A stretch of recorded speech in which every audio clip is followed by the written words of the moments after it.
जिंदगियां बीत चुकी है, जमाने बीत चुके हैं, सदियां बीत चुकी हैं, मगर आज भी इंसान एक ही सवाल से जूझ रहा है कि ये जीवन क्या है, हम क्यों आए गए हैं, क्यों लाए गए हैं, या लाए गए हैं या आ गए हैं। मैं एक एरर हूं। Glitch in a matrix. मैं सॉफ्टवेयर में एक बग हूं। सत्य किसी के पास नहीं है। हम सब सोच सकते हैं कि हमारे पास सत्य आ रहा है, शायद तुम ना एथीस्ट को बोल सकते हो सत्य है, ना थीस्ट को बोल सकते हो सत्य है। दुनिया में सब धाराओं ने, सब जगहों ने और सब कालों ने अपने अपने हिसाब से अलग अलग ईश्वरों और भगवानों की बात करी है जी। अब इतने सारे तो अलग अलग नहीं हो सकते। लोग क्या करते हैं, अपनी आस्तिकता में, जो फॉल्स परसेप्शन में जब इंसानों की जब बात करते हैं खुदा की, तो उसमें अपनी मॉरलिटी थोपते हैं। क्योंकि सत्य एक हो सकता है, कहानियां एक कैसे करोगे। कहानी तो मनुष्य के दिमाग का उत्पाद है, कहानियों में तो भिन्नता रहेगी ना। सब कहानियां एक दूसरे से लड़ेंगी। जैसे हमें लगता है मैं अधूरा हूं, तो एक इंसान के अंदर जब अधूरापन बहुत जागरूक हो जाता है तो अपने को पूरा करना चाह रहा है वो। और पूरा किस वे में कर रहा है, कोई नाटक कर रहा है, कोई क्रिएट कर रहा है, कोई पोएट लिख रहा है, कोई पेंटिंग बना रहा है, कोई। Creativity arises not from incompleteness but from nothingness। क्या बात है। इनकम्प्लीटनेस से तो कंजम्पशन उठता है, इनकम्प्लीटनेस से तो सिर्फ बेचैनी और तड़प उठती है, अकेलापन, लोनलीनेस उठती है। हाँ। जिस हिसाब से मैं आपसे ये बात करने मैं बहुत बड़ा सवाल ये आता है कि साइंस की क्या लिमिटेशन कहीं जाके आएगी, क्योंकि मैं इस बात में बिलीव करता हूँ। वाई भी बहुत अच्छे से नहीं बता पाता, यद्यपि प्रयास करता है। और एक चीज में तो साइंस जानने की कोशिश भी नहीं करता, पहले ही हाथ खड़ा कर देता है।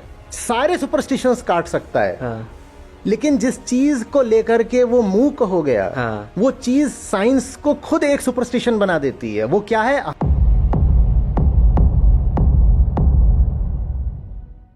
तो ये जीवन क्या है? क्या ये कोरा कैनवास है जिसमें हम रंग भर रहे हैं, या फिर एक बनी बनाई पेंटिंग है यार, जिसके अंदर जो रेखाएं हैं उनको फॉलो करते जाना ये हमारी नियति बन चुकी है। जीवन क्या है, इसी सवाल से पैदा हो जाते हैं सारे के सारे मोरल कंसेप्ट, सारे के सारे meaning of life, science, philosophy, सब कुछ जीवन क्या है पे शुरू होता है और इसी पे आके खत्म हो जाता है। जिंदगियां बीत चुकी है, जमाने बीत चुके हैं, सदियां बीत चुकी हैं, मगर आज भी इंसान एक ही सवाल से जूझ रहा है कि यह जीवन क्या है।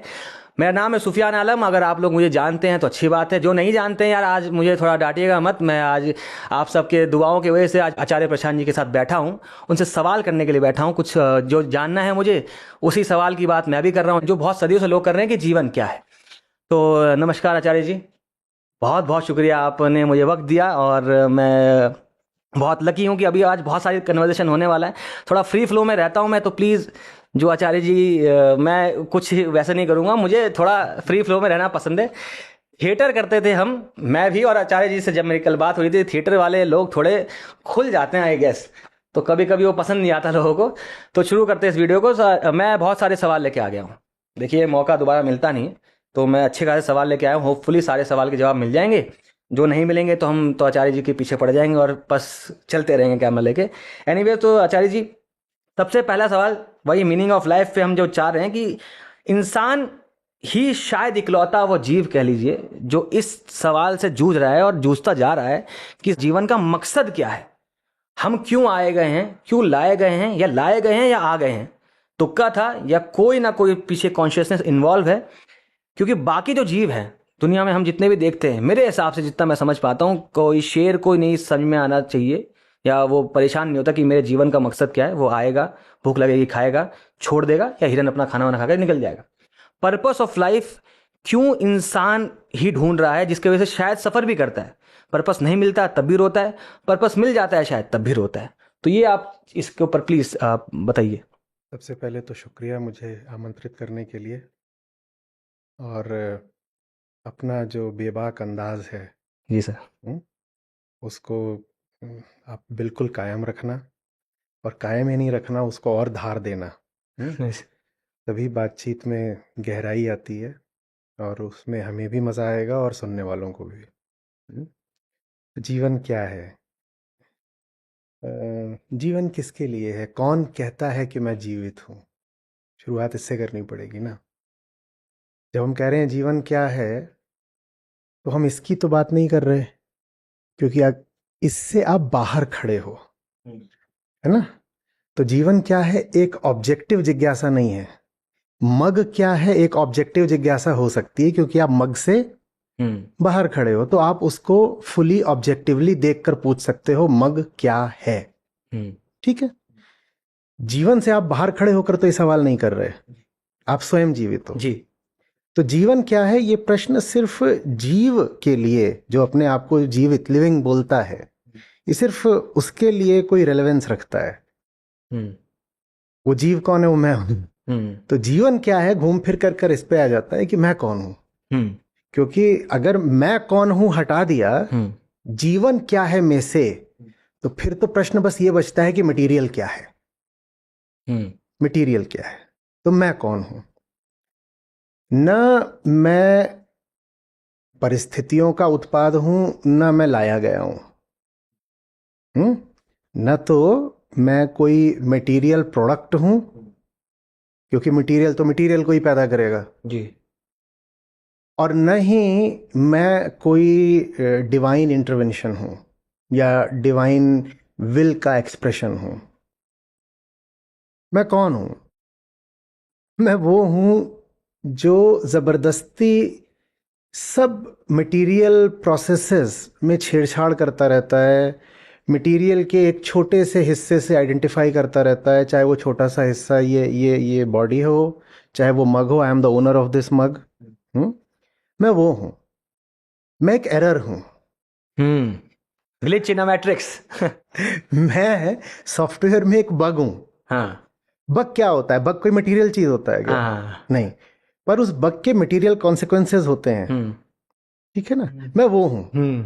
मैं वो हूं जो कुछ ना होते हुए भी सब मटेरियल को ओन भी कर सकता है और एक बड़ा सा मटेरियल गोला हम जिसको जानते हैं पृथ्वी, उसको बर्बाद भी कर सकता है।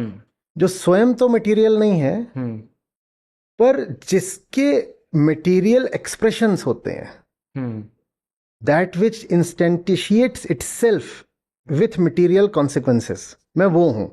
तो जीवन सारा मेरे लिए है। मुझे हटा दो तो डिटर्मिनिज्म है, कॉज एंड इफेक्ट है, जो चल रहा है सो चल रहा है, पर उस डिटर्मिनिज्म में मैं जबरदस्ती घुसा पड़ा हूं। तो कॉज इफेक्ट में जहां पर बस कॉज होनी चाहिए और इफेक्ट होना चाहिए, वहां बीच में एक मैं भी आ गया हूं और मैं कॉज के साथ जुड़ करके इफेक्ट्स को ऊपर नीचे करता रहता हूं, इफेक्ट्स को चेंज करता रहता हूं। मैं वो हूं। मैं अहंकार हूं। मैं ना होकर भी हूं। मुझे खोजोगे तो मैं कहीं नहीं मिलूंगा, क्योंकि मैं खोजने वाले में हूं। Yes yes yes yes sir. मैं वो हूं। और मैं पूछता हूँ जीवन क्या है? जीवन क्या है? जैसे जीवन मुझसे बाहर की कोई बात हो। भाई मैं ही तो जीवन हूँ, मेरे अलावा कौन पूछ रहा है कि जीवन क्या है? न पत्थर पूछ रहा है, पूरे ब्रह्मांड में कोई नहीं पूछने आ रहा जीवन क्या है। ये पूरा ब्रह्मांड मेरे ही लिए है। मैं ही अपने आप को इस ब्रह्मांड का दृष्टा समझता हूँ, both the observer and the consumer. तो मैं वो हूँ। तो हम लोग जो पर्पस, वही मेरा ये मेन जो सारी दिक्कत चालू होती है जिंदगी में सारी, ये जब पर्पस ऑफ लाइफ ढूंढने के लिए हम निकल जाते हैं, रीजन बीइंग कि बहुत सारे लोग कह लीजिए दुनिया में अधिकांश लोग ये सोचते हैं कि उनको पर्पस ऑफ लाइफ समझ में तो नहीं आ रहा यार। और जब पर्पस ऑफ लाइफ समझ में नहीं आ रहा तो शायद मेरे पास बुद्धि और वो क्षमता नहीं है कि मैं समझ सकूं पर्पस ऑफ लाइफ क्या है। मगर हाँ, सामने वाले को पता है, सामने वाला जानता है, और उसके पीछे से क्रिएट होता है एक जो पर्सोना क्रिएट हो जाता है कि अगर मेरे अंदर क्षमता नहीं है कि मैं पर्पस ऑफ लाइफ जान सकूं, सामने वाला जानता है, तो अब ये जो बात बोल रहा है ये बात सत्य है। बात सत्य है। और उसी से जनरेट होता है सारा का सारा इस दुनिया में मेरे हिसाब से वॉयलेंस, इन टर्म्स ऑफ चाहे मजहब के आधार पे हो, कास्ट के आधार पे हो, बिलीफ शुरू हो जाएगी। वो यही चीज है कि अब ये इसका अंत क्या है? हम पर्पस ऑफ लाइफ को ढूंढना बंद कर दें? ये जो सारी गड़बड़ होती है ना, ये इसलिए होती है क्योंकि हम सवाल ही आधा अधूरा और इनएक्यूरेट पूछते हैं। हम पूछते हैं पर्पस ऑफ लाइफ क्या है। पूछने वाला अपने आप को कितनी सफाई से छुपा गया। उसे क्या पूछना चाहिए था? उसे पूछना चाहिए था what is the purpose of my life. क्योंकि लाइफ खुद तो पूछने आ नहीं रही कि मेरा क्या पर्पस है। और साहब सच पूछिए तो आपको कछुए की लाइफ के पर्पस से कोई मतलब भी नहीं है।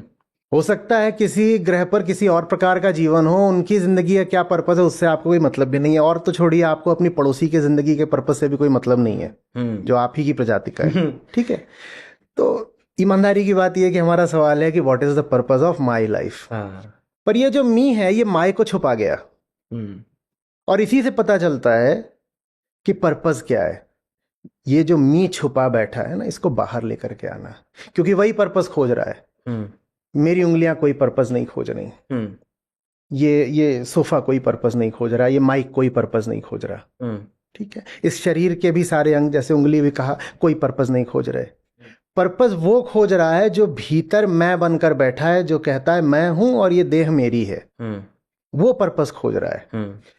वो पर्पस खोज रहा है, पहले उसको पता तो वो है कौन। मुझे यही नहीं पता मैं कौन हूं, तो मेरा उद्देश्य क्या है मुझे कैसे पता चलेगा। मैं अपने आप को कुछ माने बैठा हूं, मैं एक दावा हूं जो मैंने ही ठोक रखा है। जी सर। मैं एक क्लेम हूं और उसको मैं सत्य मान करके और आगे के 10 काम बांध रहा हूं।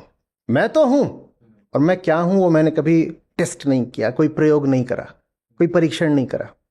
बस मैंने अपने आप को मान लिया मैं कुछ हूं, और अब मैं कह रहा हूं मुझे बताओ मेरा पर्पस क्या है, मुझे बताओ मेरा पर्पस क्या है। तुम्हारा पर्पस ये है, तुम दफा हो जाओ, तुम हो ही नहीं। लेकिन वो ये नहीं पूछेगा मैं कौन हूं, वो पूछेगा मेरा पर्पस क्या है। अच्छा एक बात बताओ, मैं अगर हूं ही नहीं, ठीक है, और मैं पूछूं मेरा पर्पस क्या है, तो ये मासूम जिज्ञासा है या इसमें एक चाल छुपी हुई है? चाल ही छुपी है। चाल ये छुपी हुई है कि मेरा पर्पस क्या है कह करके मैंने इतना तो तुमको राजी कर लिया कि मानो कि मैं कुछ हूं, कुछ हूं, मैं कुछ हूं। ये लगभग ऐसे ही है जैसे मैं आपसे पूछूं कि और जेल से कब छूटे। अभी जाऊंगा। yes. तो इसमें इतना तो मैंने तुमसे मनवा ही लिया कि तुम जेल गए थे, ठीक है ना। और ज्यादातर लोग यही करते हैं। जी सर। जो उनका सवाल होता है उस सवाल पे मत जाना, वो उस सवाल के माध्यम से अपनी मान्यता को और रीइंफोर्स कर रहे होते हैं। वो सवाल नकली चीज़ होता है, सवाल के पीछे एक मान्यता है, या वो जो भी है, एक बायस है, कुछ ऐसा है जिसको वो तुम पर स्थापित करना चाहते हैं, तुम्हारे ऊपर इन्फोर्स करना चाहते हैं। वही कि भाई तू आदमी गंदा है, तू क्रिमिनल है, तो पूछेंगे और भाई जेल से कब छूटे। अब वो सीधे बोलते हैं कि सूफियान तू आदमी गंदा है, तू जेल गया था, है ना। तो बात में उतनी धार नहीं आती, लेकिन उसी बात को छुपाकर ऐसे कहेंगे जेल से कब छूटे, जैसे कि उनकी बड़ी रुचि है, बड़ी उत्सुकता है ये जानने में कि तुम जेल से कब छूटे। इसी तरह से जब हम कहते हैं मेरी लाइफ का पर्पस क्या है, मुझे कोई फर्क नहीं पड़ता किसी तरह के पर्पस से। आम आदमी एकदम पर्पसलेस जिंदगी जीता है, और उसके पास पर्पस होते भी हैं तो बहुत मिसप्लेस्ड और बहुत नैरो। जब वो कहता है मेरी लाइफ का पर्पस क्या है, तो बस वो ये सिद्ध करना चाहता है कि मैं हूं, क्योंकि मैं हूं तभी तो कुछ पर्पस होगा ना।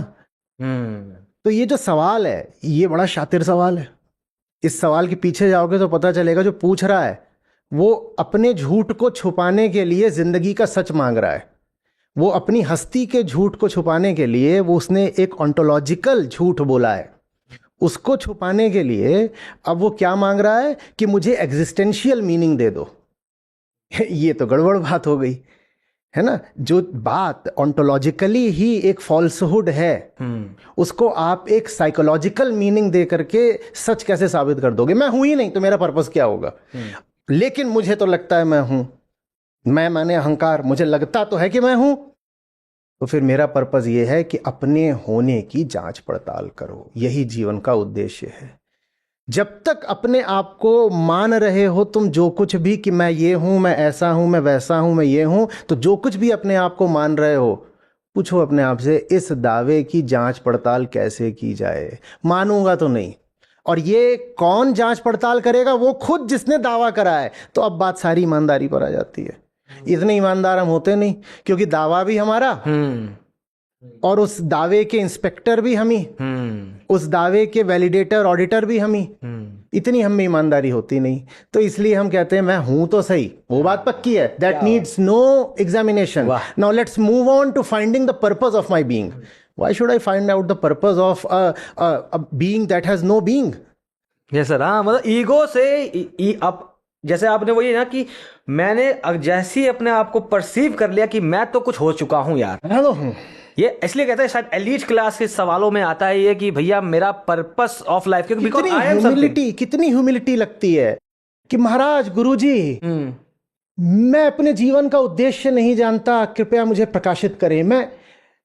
तू हम्बल आदमी नहीं है, तू नालायक आदमी है। तू बहुत नालायक है। तू दिखा ये रहा है कि जैसे तू नहीं जानता, अरे यार, लेकिन सही बात यह है कि तू किसी बात को लेकर एकदम अड़ा हुआ है और वहां तू कोई ह्यूमिलिटी दिखाने नहीं वाला। इस बात को लेकर बाहरी ऊपरी ह्यूमिलिटी, विनम्रता तू दिखा देगा कि मैं जीवन का उद्देश्य नहीं जानता, लेकिन जहां तूने असली झूठ बोल रखा है केंद्रीय, वहां तू कोई विनम्रता नहीं दिखाएगा। वहां अगर गुरुजी ने बोल दिया कि बेटा किसके जीवन का उद्देश्य, जीव तो मिथ्या है, तो तुम गुरुजी से कहोगे ये फालतू की बात बहुत करते हैं, कुछ पर्पस वगैरह बताते हैं, ऊंचे काम करो, अच्छे काम करो, समाज में नाम कमाओ, नोबेल प्राइज पाओ, दुनिया में प्यार बांटो, कि मैं तो बहुत कुछ हूं, क्योंकि मैं कुछ हूं। मैं भाई दुनिया में प्यार बांटने से भी यही सिद्ध होता है कि मैं तो कुछ हूं। अहंकार मुस्कुरा गया। वाह, हाँ। नोबेल प्राइज पाने का भी उद्देश्य रखूं तो इतना तो मैंने अपने आप को जता लिया सफलतापूर्वक कि मैं कुछ हूं, फिर से अहंकार मुस्कुरा गया। तो जीवन का उद्देश्य पूछोगे तो वो यही है, जीव को जानना, ढूंढना कि ये जो कह रहा है कि मेरे जीवन का उद्देश्य क्या है, वो कहां छुपा बैठा है। खोजूं तो सही उसको, ये कौन है, ये कौन है, और उसको खोजो तो कहीं मिलता नहीं। पर मैं ये पहले से ही क्यों बोलूं, जो पूछ रहा है जीवन का उद्देश्य बताओ, वो खुद जाकर खोजे, उसकी जिंदगी, उसका दावा। बहुत इजी सवाल है ये, पर्पस ऑफ लाइफ पूछ लेना, और बहुत जो मेन सवाल है उससे बच के निकल जाना कि भैया ये मैं सवाल कौन? जो है साजिश है, हाँ, ताकि असली सवाल छुपा रह जाए। हाँ। वाह सर, ये जैसा आपने इस पे बहुत माशाल्लाह बहुत खूबसूरत ढंग से समझाया कि मेन सवाल जो है वो पर्पस ऑफ लाइफ करनी है, वो हु एम आई का आ जाएगा। और जैसे ही अपने आप को समझना चालू करेंगे तो हम जो अब तक सोचे थे हम कुछ हैं, वो कुछ ना रह के एक शायद एकाकार या सुपर इम्पोज में पहुंच जाएंगे दुनिया के साथ, I guess. The seer does not survive the seeing. वाह। तो ऐसा नहीं है कि खुद को खोजने निकलोगे तो बदल जाओगे, बचोगे ही नहीं। हाँ, ठीक है, खुद को खोजने वही निकलेगा जिसका दावा था, अभी हमने कहा था ना, ये सर, अपनी खोज वही कर रहा है जो दावा कर रहा है मैं हूं। तो खोज की शुरुआत तो कर सकता है, खोज का अंत नहीं कर सकता वो, क्योंकि खोजने में यही तो पता चल रहा है कि जो खोजी बना बैठा है वो मिथ्या है। वाह। अगर देखा जाए आचार्य जी की पर्पस ऑफ लाइफ के मोरालिटी जब आती है तो वो किस चीज से जन्म लेती है? अगर हमारे पास इनहेरेंटली देखा जाए, संसार के बीच में सब कुछ मीनिंगलेस ही अगर मान लिया जाए, पर्पस ऑफ लाइफ कुछ भी नहीं है, तो हम क्यों मोरालिटी की तरफ जाते हैं? नहीं, पर्पस ऑफ लाइफ है। हाँ, जब तक मैं अपने आप को कुछ मान रहा हूं एरोनियसली, हमने कहा ना कि हम एक एरर हैं, हम एक बग हैं। हाँ, अगर सॉफ्टवेयर में बग है हाँ, तो पर्पस तो अभी बचा हुआ है। क्या पर्पस है? डीबगिंग। तो जिंदगी का उद्देश्य यही है, अपनी डीबगिंग करो। और उसमें बग कौन है? जो डीबगिंग कर रहा है वही बग है। जी जी जी जी। हाँ, तो मनुष्य ये जो है ना, हाँ, इसका फिजिकल कॉन्स्टिट्यूशन ही ऐसा है कि भीतर एक फॉल्स सेल्फ रेफरेंस पॉइंट पैदा हो जाता है। हाँ, ये जो मग है ये सेल्फ रेफरेंशियल नहीं हो सकता, ये अपने आप को कभी ऑब्जेक्ट की तरह नहीं देख सकता। मनुष्य अकेला है जिसका फिजिकल कॉम्पोजिशन ऐसा है कि वो स्वयं को देख सकता है। जैसे मग को देखा जाता है वैसे ही मनुष्य स्वयं को देख सकता है और कह सकता है मैं हूं। ये मग ऐसा नहीं कह पाएगा। पशुओं में भी ये सेल्फ रेफरेंसिंग बड़ी बड़ी प्रिमिटिव होती है, बड़ी क्षीण होती है। वो भी इतना ज़्यादा मैं कह नहीं पाते, थोड़ा भाव होता है उनमें। मनुष्यों में ये भाव बड़ा डेवलप्ड, बड़ा प्रोनाउंस्ड होता है। तो जीवन का उद्देश्य यही है कि यही जो मैं है, जो दुख पाता है, जो ईर्ष्या करता है, जो डरता है, जो सहेजता है, समेटता है, जो मौत के सामने थर थर कांपता है, ये मैं कौन है, कौन कांप रहा है, मृत्यु है यदि तो किसकी है, ये जानना, ताकि दुख से मुक्त हो सको। जीवन का उद्देश्य यही है, दुख से मुक्ति। पर दुख से मुक्ति संभव नहीं है दुखी की पोल खोले बिना, क्योंकि अहंकार ही दुखी है, उसकी पोल खोले बिना दुख मिटेगा नहीं।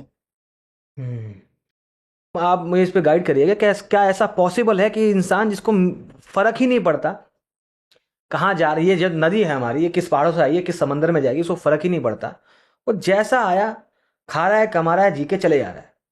तो अगर एक इंसान उस जोन में ये समझ जाए कि दुखी तो मैं रहूंगा ही, दुखी होना नियति है, नहीं, फिर वो भी अहंकार की एक स्थिति हो सकती है। मुझे धेला फर्क नहीं पड़ता, हाँ हाँ, जैसे पर मैं तो हूं, हाँ मैं कौन हूं जिसे फर्क नहीं पड़ता। तो वो भी चाल हो सकती है। और इस तरह के लोग बहुत होते हैं दुनिया में। इसका मतलब ये थोड़ी है हाँ। कि वो जीवन मुक्त हैं। हम्म। ये भी अहंकार की एक स्थिति है कि मैंने बहुत सरोकार रखा दुनिया से और दुख पाया, तो उसकी प्रतिक्रिया में, समझ में नहीं, अंडरस्टैंडिंग में नहीं, उसकी प्रतिक्रिया में मैं अब दुनिया से सरोकार नहीं रखूंगा। दुनिया चलती है तो चले, ना चलती हो ना चले, भाड़ में जाए, क्लाइमेट चेंज पूरी पृथ्वी को आग लगाता हो लगा दे, हाँ हाँ हाँ। भैया मैं अपनी छोटी सी नौकरी करूंगा, मेरे आसपास के 2-4 लोग हैं, दोस्त यार परिवार, मैं उनका ख्याल रखूंगा, मुझे कोई बहुत पैसा रुपया कमाना नहीं है। ये कोई बहुत लिबरेटेड स्थिति है नहीं। यद्यपि लिबरेशन कोई स्थिति नहीं होता हाँ हाँ हाँ। चलाऊ भाषा में, ये भी कोई बहुत लिबरेटेड स्थिति है नहीं। ये भी अहंकार द्वारा द्वारा पहनी गई एक कॉस्ट्यूम ही है। नाटक बदल गया है तो कॉस्ट्यूम बदल गई है, पर वो जो भीतर बैठा हुआ है अभिनेता, वो अभी कायम है। उसने अभी अपना मिथ्यात्व तो नहीं देखा।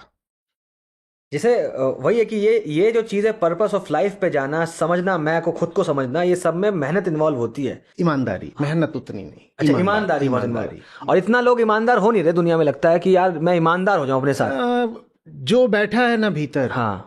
वो बेईमानी का उत्पाद भी है, बेईमानी का केंद्र भी है। ईमानदारी गड़बड़ चीज नहीं है, ईमानदारी तो बड़ी प्यारी चीज है और बहुत खतरनाक भी नहीं है। लेकिन वो जहां से देख रहा है उसे ईमानदारी पता ही नहीं है, तो उसके पास ईमानदारी नहीं है, पर ईमानदारी को लेकर के इमेजेस हैं। आप किसी बेईमान आदमी के पास जाओ जिसको आप जानते हो कि ये तो बिल्कुल घोषित बेईमान है, आप उससे कहो, कोई एक पल मिला है आपको मासूमियत का जहां पे वो बात कर सके आपसे खुल के, आपको तू ईमानदार क्यों नहीं हो जाता? वो कहेगा मैं ईमानदार हो जाऊंगा ना तो ऐसा ऐसा ऐसा हो जाएगा, परिणाम, कॉन्सिक्वेंसेस। क्या ऐसा उसके साथ सच में हुआ है जो वो ईमानदार नहीं हो रहा? नहीं हुआ नहीं है, पर उसके पास ईमानदारी की छवियां हैं, और ये छवियां उसे ईमानदारी ने तो दी नहीं। हाँ, वाह वाह। हाँ, वो खुद कौन है? वो बेईमान है। तो ईमानदारी की छवियां भी इसी बेईमानी ने पैदा करी हैं। वाह, क्या बात है, वाह। और बेईमानी जब ईमानदारी की छवियां पैदा करती है तो वो उन छवियों को बहुत भयावह, बहुत स्केरी बनाती है। वो मजबूरी है ईमानदारी को भयावह चित्रित करना, पेंट करना मजबूरी है। क्योंकि अगर दिखा दिया कि ईमानदारी तो बड़े सुकून की बात है, तो बेईमानी बचेगी कैसे?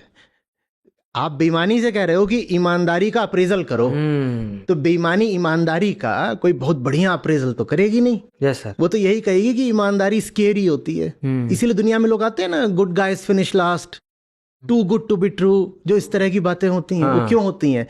ये मत कहो क्यों होती हैं, ये कहो किसके द्वारा होती हैं। जब बैड गुडनेस पर कमेंट करेगा, जब फॉल्स ट्रुथ पर कमेंट करेगा, तो फिर इस तरह की ही लोकोक्तियां निकलती हैं कि too good to be true. जब बैड गाइज सर्वे सर्वा बन जाएंगे और परिभाषाएं रचेंगे, तो वो यही कहेंगे कि गुड गाइज फिनिश लास्ट। ये मत देखा करो क्या कहा गया, ये भी देखो किसने कहा।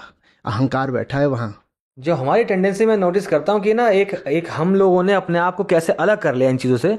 हम कहते हैं, जो जैसे कि अगर किसी फिलॉसफी पे जाएंगे कि नबी जो होते हैं वो मैसेंजर ऑफ गॉड होते हैं, तो भैया हम तुरंत क्या करते हैं कि भैया अपने आप को डिसोसिएट कर लिया कि ये तो मस्त, ये अच्छे लोग होंगे, हम तो हो ही नहीं सकते कभी, तो भैया हम बुरे रहेंगे। या फिर जब हम भगवानों की बात करते हैं कि यार ये तो भगवान थे, हम अलग है उनसे। इसी चीज में जो फॉल्स अपनी इमेज डाल के कि भैया हमने अपने आप को अलग कर लिया, क्योंकि हम उस जोन तक जा नहीं सकते, अलग करके सिक्योर कर लिया। अहंकार ने अपने आप को भगवत्ता के आगे सर झुका करके भगवत्ता से इंसुलेट कर लिया। हाँ भैया तुम बड़े आदमी हो, मैंने सर झुका दिया। ऊपर ऊपर से क्या लगेगा, कितना विनम्र है, कितना मोरल है, कितना रिलीजियस है, पर ये गहरी साजिश है। मैंने सर झुका करके द्वैत स्थापित कर दिया। तुम अलग, मैं अलग, और अगर मैं अलग हूं तो अहंकार ने ताली बजाई, मैं तो बच गया ना अलग होकर के। हम कभी भी ये नहीं कहते कि वो अलग तो नहीं हो सकता मुझसे। अगर मैं जिसकी बात कर रहा हूं परम सत्ता की, आखिरी सत्य की, द एब्सोल्यूट की, अगर वो सचमुच इतना प्यारा है तो मैं कैसे कह दूं कि अलग है मुझसे? बिल्कुल बिल्कुल जिससे बिल्कुल। थोड़ा भी प्यार होता है हम उसे अपने नजदीक लाना चाहते हाँ, हैं, एक मानने लग जाते एक हैं। मानने। जिससे परम प्रेम है उसे मैं अपने से दूर कैसे स्थापित कर सकता हूं? हाँ हाँ। तो जरूर वो मेरी ही सच्चाई का नाम है जो अभी संभावना मात्र है। सच्चाई है पर कहीं अभी दबी पड़ी है, मेरे ही कुछ कांड होंगे जिनके नीचे वो छुपी पड़ी है, लेकिन फिर भी संभावना तो है ना। अब ये स्वयं को देखने का एक बिल्कुल दूसरा केंद्र है, जहां आप ये नहीं कहते कि जो भी कुछ ट्रू है वो उधर बैठा है। अब आप ये कहते हो कि जो भी कुछ ट्रू है वो इधर बैठा है, और भाषा उसको बहुत अच्छे से पकड़ नहीं पाती, लेकिन एक बहुत साधारण सा वक्तव्य है वो एकदम पलट जाता है। साधारण सा वक्तव्य क्या होता है कि जो आम आदमी होता है उसको मैं लोक धर्मी कहा करता हूँ, हम्म। जो सूडो रिलीजियस आदमी होता है। हाँ, बहुत प्रचलित हो गया आजकल ये। हाँ हाँ। तो वो कहता है God denotes the highest, highest, and God is truth. ये वक्तव्य अब पलट जाता है और ये अब हो जाता है ट्रुथ इज गॉड। क्योंकि गॉड इज ट्रुथ में गॉड कौन है? अहंकार का गॉड, जिसको उसने दूर खड़ा कर रखा है। ठीक है, तो ये जो ईगोस गॉड है, ईगो के बड़े स्टेक्स हैं इसको ट्रुथ डिक्लेयर करने में। जी जी। ठीक है, अब इसने अपना गॉड बनाया और उस गॉड के माध्यम से इसने ट्रुथ को भी डोमिनेट कर लिया, कह दिया this God is truth, my God is truth. और उसके बाद मेरा ही, हाँ ये मेरा God, my God is truth, तुम सब गलत। हाँ, जो वास्तविक धार्मिक आदमी होता है वो बोलता है ट्रुथ इज गॉड। हाँ बिल्कुल सर। बोलता है गॉड से आशय है यदि कि जो सर्वोच्च है तो सत्य सर्वोच्च है, ट्रुथ इज गॉड। वाह, बिल्कुल बिल्कुल बिल्कुल। एक वाक्य है ना मंसूर का, जिनको अगर आपने कहानी सुनी होगी तो उनको चौराहे पे पत्थर से मार मार के मार दिया गया था। अनल हक कहा था, अहम ब्रह्मास्मि, अहम ब्रह्मास्मि। जब हम बात करते हैं, क्योंकि बात ये अगर हम थोड़े फिजिक्स में, जैसे आचार्य जी, मैं बहुत मज़ा आया कि मैं जब बात कर रहा था आचार्य जी से कि फिजिक्स, थिएटर और ये सब कुछ मिलके, मैं तो इनका मतलब 0.1% वाला होऊंगा क्योंकि मैं IAS नहीं जा पाया। एनीवेज, तो उसमें एक बात ये आती है कि यार अगर हम डुअलिटी ऑफ नेचर की बात करते हैं, यंग्स डबल स्लिट एक्सपेरिमेंट ने आके ये साबित जब किया ना, लाइट ने वेव बिहेवियर शो किया, इतनी बड़ी बात नहीं लगी, ठीक है भाई लाइट वेव सी लग रही थी। फिर आइंस्टाइन भैया ने बोला भाई रुको यार, पार्टिकल भी देखो, फोटो इलेक्ट्रिक दिखाते हैं हम आपको, वो सब ठीक था। जब डी ब्रोगली ने आके इलेक्ट्रॉन को साबित कर दिया कि भैया वेव नेचर में जा रहा है, मतलब डुअलिटी इस संसार की सच्चाई आ गई है कि। और उसके बाद जब क्वांटम फिजिक्स में गए, मतलब मैं हमेशा सोचता हूँ कि आइंस्टाइन वो इंसान जिसने टाइम को भी बता दिया कि एब्सोल्यूट नहीं है, वो इस एब्सोल्यूट ट्रुथ को यकीन करने से बच रहा था कि यार हम सब प्रोबेबिलिस्टिक दुनिया में जा चुके हैं। और जब क्वांटम में जैसे वही, तो अगर मान लो पार्टिकल और वेव एक साथ एग्जिस्ट कर सकता है, तो गॉड और क्रिएशन एक साथ एग्जिस्ट कर सकती है, आई गेस। रीजन बीइंग कि अब हमें देखना है कि हम किस जोन में कहां तक जा रहे हैं, और वो सारा मैं वहां पे खत्म किया जा सकता है। और आप जिसको क्रिएशन कह रहे हो वो आपके ऑब्जर्वेशन का फंक्शन है। हाँ। और अगर आप ऑब्जर्वर बदल दो तो ये जो ऑब्जर्व्ड क्रिएशन है ये बदल जाएगी। So this creation that science goes into in its dualistic way is not reality. What science exposes is the limits of the observer. What science exposes or goes into and discovers is the tendencies of the observer. तो science जो dualities तोड़ रही है उसमें वो बिल्कुल ठीक है कि जो वेव पार्टिकल डुअलिटी थी वो तोड़ दी, सुपर इम्पोज में तोड़ दी उसको, ठीक है, और मामला बहुत सारा प्रोबेबिलिस्टिक बना दिया। और जब आप क्वांटम मैकेनिक्स ले आते हो तो जो झूठी कॉन्टिन्यूटीज हमें दिखाई देती थी वो दिख गया कोई कॉन्टिन्यूटी नहीं है, मामला ऐसे होता है, जंपिंग चल रही है क्वांटम में, वो सब ठीक है।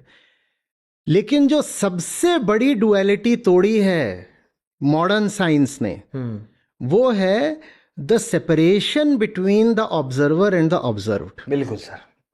वो साइंस ने तोड़ी है, वो न्यूरो साइंस ने तोड़ी है। अभी था कि कहाँ पढ़ रहा था कि आपके जो इनर न्यूरल पैटर्न्स होते हैं, आप जिस चीज को मेजर कर रहे होते हो उस मेजरमेंट के साथ ये बदल जाता है।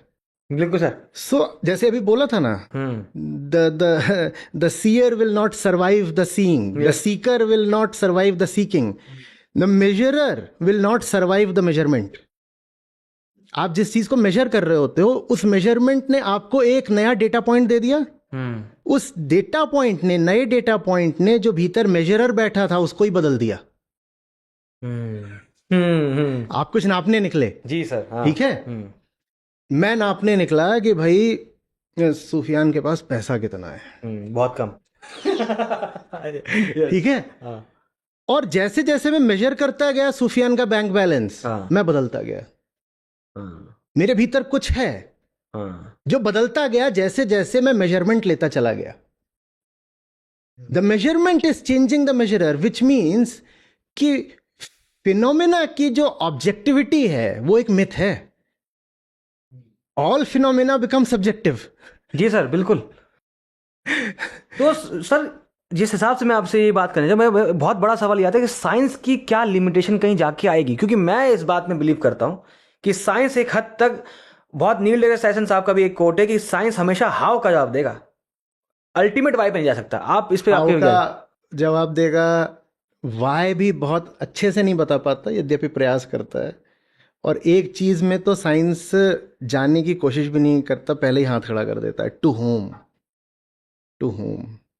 ठीक है, चलो अच्छा, तुम्हें दुख है किसी बात का, तुम्हारे आंसू बह रहे हैं, ठीक है, क्या बता देगा साइंस? साइंस बता देगा कि दुख में, उदाहरण के लिए, ओ तुम्हारे ब्रेन का ये एरिया लाइट अप हो रहा है, ठीक है, बता दिया। बता देगा कि तुम्हें दुख है तो तुम्हारे भीतर अभी ये वाले केमिकल्स ज्यादा सीक्रेट हो रहे हैं। ये दुख थोड़ी है, this is a description.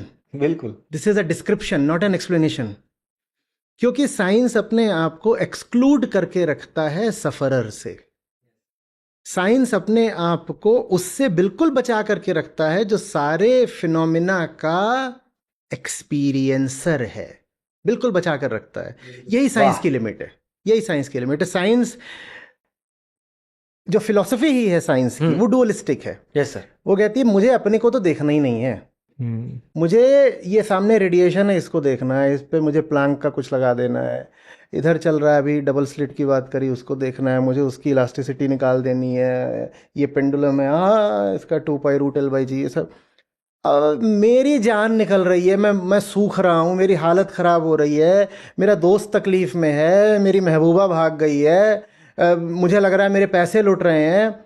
Science इसमें घुसेगा ही नहीं। साइंस को सारे फिनोमिना का जो एक्सपीरियंसर है, हाँ, उससे कोई मतलब ही नहीं है। साइंस का तो प्राइड है ये ऑब्जेक्टिविटी। साइंस ऑब्जेक्टिविटी में प्राइड लेता है और बहुत अच्छी बात है, लेकिन उसमें क्या होता है कि उसका जो क्षेत्र है वो मनुष्य से कट जाता है। साइंस एक्सटर्नल सुपरस्टिशन हटा देगा, क्योंकि कुछ ऑब्जेक्टिविटी होगी तो जो बाहर आपने उदाहरण के लिए मान रखा था कि वो जो पेड़ है ना, इस पेड़ की जड़ें नीचे अमृत पर पलती हैं, तो साइंस डिमॉन्स्ट्रेट कर देगा कि बाहर भाई वहां कोई अमृत वगैरह नहीं है, वो ठीक है। तो साइंस जो एक्सटर्नल सुपरस्टिशन उसको काट सकता है, लेकिन जो इंटरनल सुपरस्टिशन है, मैं हूं और जो मेरी इंटरनल सफरिंग है, साइंस ने पहले ही हाथ जोड़ लिए कि ये मेरा क्षेत्र नहीं है, मुझे इसमें जाकर कोई तहकीकात करनी ही नहीं है। अब जो बाहरी जगत है, हाँ, जिसकी खोज, ये जो फिनोमिनल ऑब्जेक्टिव यूनिवर्स है जिसकी बात साइंस करता है, अब अगर ये पता चले कि ये सब कुछ भी मुझ पे ही डिपेंडेंट है, ऐसा नहीं कि सिर्फ मेरी भावनाएं, मेरे विचार भीतरी हैं। सोचो, हम कहते हैं एक बाहरी जगत है, एक भीतरी जगत है, यही चलता है ना, एक क्लासिकल सेपरेशन। बिल्कुल बिल्कुल, हाँ। अब भीतरी जगत में तो साइंस फिर भी मान लेता है कि ये मेरा क्षेत्र नहीं है। भावना, विचार, हाँ। करुणा क्या है, करुणा और दया में अंतर क्या है, साइंस वहां पर बिल्कुल मौन हो जाएगा, कुछ नहीं बता पाएगा। तो भीतरी जगत को तो लेकर साइंस हमेशा से मौन ही है। अब जो बाहरी जगत है, जहां साइंस की पहलवानी चलती है, दावेदारी चलती है पूरी, अगर इस शताब्दी में, इस शताब्दी से पहले पिछली शताब्दी के ही समझ लो पूर्वार्ध में ही ये पता चलना शुरू हो जाए कि बाहरी जगत भी मेरा ही फंक्शन है। तो अब साइंस को इवॉल्व करना पड़ेगा, साइंस को भी अपने एजम्पशंस चेक करने पड़ेंगे, नहीं तो साइंस भी सुपरस्टिशन हो गया। साइंस भी तो कुछ एक्सियम्स पर चलता है ना। जी सर। अब उदाहरण के लिए साइंस कहता है कि आज जो लॉ है वो कल भी वैलिड होगा, इसको वेरीफाई या फॉल्सिफाई करके दिखाओ। तो फॉल्सिफाई हो जाता है, जैसे कि वही न्यूटन का सिद्धांत एक जमाने में आया था, ग्रेविटी फॉर्मूला दे दिया, लेकिन भविष्य में वैलिड होगा, हाँ, इसकी कोई गारंटी नहीं। आज तक सारी गेंदें जो ऊपर गई वो नीचे आई है। तुम ये प्रमाणित करके दिखाओ कि अभी 2 मिनट बाद जो मैं गेंद उछालूंगा वो भी नीचे ही आएगी, इसका कोई प्रमाण है? नहीं है। आनी चाहिए, है ना। पॉपर, याद है पॉपर ने साइंस को लेके क्या कहा था? True science will always be falsifiable. और उसमें मजेदार बात यह थी कि पॉपर का ये वक्तव्य ही फॉल्सिफाइबल नहीं है। अरे वाह। तो साइंस सारे सुपरस्टिशंस काट सकता है, लेकिन जिस चीज को लेकर के वो मूक हो गया, वो चीज साइंस को खुद एक सुपरस्टिशन बना देती है। वो क्या है? अहंकार। सर, और साइंस का सुपरस्टिशन का सबसे बड़ा एग्जांपल आज मैं जब समझता हूँ कि एथिज्म में जब जाते हैं, मैं उसकी बात वैसे नहीं कर रहा, जो भी हैं, मगर बात यह कि बड़े बड़े साइंटिस्ट जब गुजरे, साइंस के पहली सिप लेते हैं हम तो लगता है भैया दुनिया में कोई तो होगा नहीं, ये दुनिया सब लॉ से चल रही है, ये हो रहा ग्रेविटी, ये रहा फोर्स, ये रहा लाइट, सब आ गया। धीरे धीरे जब हम क्वांटम में जाते हैं तो ऐसे ऐसे करिश्माई चीजें दिखती है। साइंस भी एक पॉइंट पे बहुत बड़े बड़े साइंटिस्ट आके बोलते हैं कि भैया कोई होना चाहिए। आइंस्टाइन उनमें से एग्जाम्पल था, न्यूटन था। लेकिन अब जैसे सुपरस्टिशन की बात है, साइंस के लोग साइंस का सहारा लेकर मजहबों को गाली देना अलग बात है, बिलीफ्स को गाली दे रहे हैं। ओवरऑल एक अलग सा कम्युनिटी बनाने लगे एथिज्म में है कि एग्जिस्टेंस ऑफ गॉड को वो नकार रहे हैं।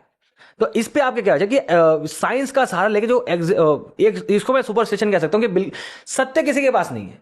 हम सब सोच सकते हैं कि हमारे पास सत्य आ रहा है, शायद तुम ना एथीस्ट को बोल सकते हो सत्य है, ना थीस्ट को बोल सकते हो सत्य है, ये एक ऑब्जेक्टिव चीज आ गई जैसे कि। लेकिन आप इसके पर क्या सोचते हैं कि एथिज्म क्या किस दिशा में जा रहे हैं? मामला उतना जटिल है नहीं सुफियान।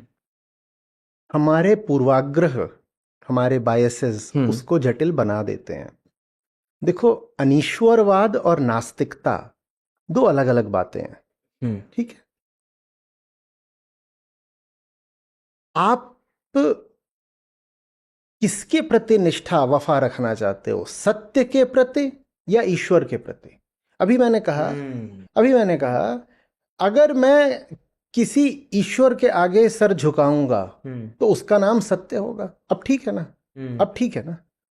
तो ट्रुथ इज गॉड तो ठीक है, हाँ, वो ठीक है, वहां कोई समस्या नहीं है। अगर आपके गॉड की परिभाषा है सत्य तो ठीक है, हाँ। अब मैं भी ईश्वर के आगे सर झुका दूंगा।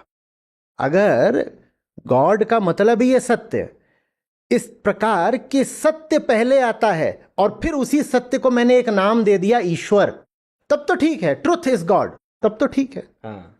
लेकिन ज्यादातर लोगों के लिए उनका ईश्वर पहले आता है। मेरा ईश्वर, मेरा अल्लाह, मेरा भगवान, वो पहले आता है और उसकी वो कोई जांच पड़ताल नहीं करना चाहते और उसी को वो सत्य का नाम दे देते हैं। अब बात गलत हो जाती है, हाँ। अब बात गलत हो जाती है। तो एथीज्म एक भ्रमित करने वाला शब्द है, हाँ। उससे ज्यादा बेहतर जो हमारे पास उपलब्ध है शब्द, वो ये है नास्तिक या अनीश्वरवादी। नास्तिक या अनीश्वरवादी।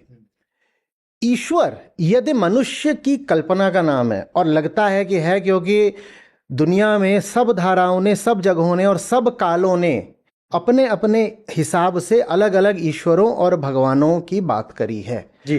अब इतने सारे तो अलग अलग नहीं हो सकते, तो जाहिर सी बात है कि वो तो मनुष्य की ही कल्पना है, ठीक है। लेकिन सत्य क्या है? सत्य है कल्पनाकार का अपने मिथ्यात्व को देख लेना। तो सत्य मानव रचित या मानव जनित नहीं हो सकता, सत्य मनुष्य की कल्पना नहीं हो सकता। आप सत्य को गॉड बोलोगे तो मैं कहूंगा कि गॉड को नमन है, हाँ। आप सत्य को ही गॉड बोलोगे तो मैं खड़ा हो गया, मैं कहूंगा गॉड से ऊंचा कोई नहीं होता, मैं आपके साथ हूं। पर आपने अपने हिसाब से, अपने काल में, अपने पंथ के मुताबिक आपने कोई गॉड रचा और आप मुझसे कह रहे हो कि साहब आप यहाँ वफा दिखाओ या समर्पण या श्रद्धा पूजा, वो मुझसे नहीं हो पाएगा। बिल्कुल बिल्कुल। आस्तिक होना एक बात है, हाँ। ईश्वरवादी होना दूसरी बात है, सर। और ये हमें नहीं समझ में आता। आस्तिक होना माने वो जो सत्य परायण है, जो ट्रुथ लविंग है, जो ट्रुथ लविंग है वो आस्तिक है। ईश्वरवादी माने वो दूसरी चीज होती है। वो तो फिर हम सब अच्छे से जानते हैं कि ग्रीक गॉड्स होते थे।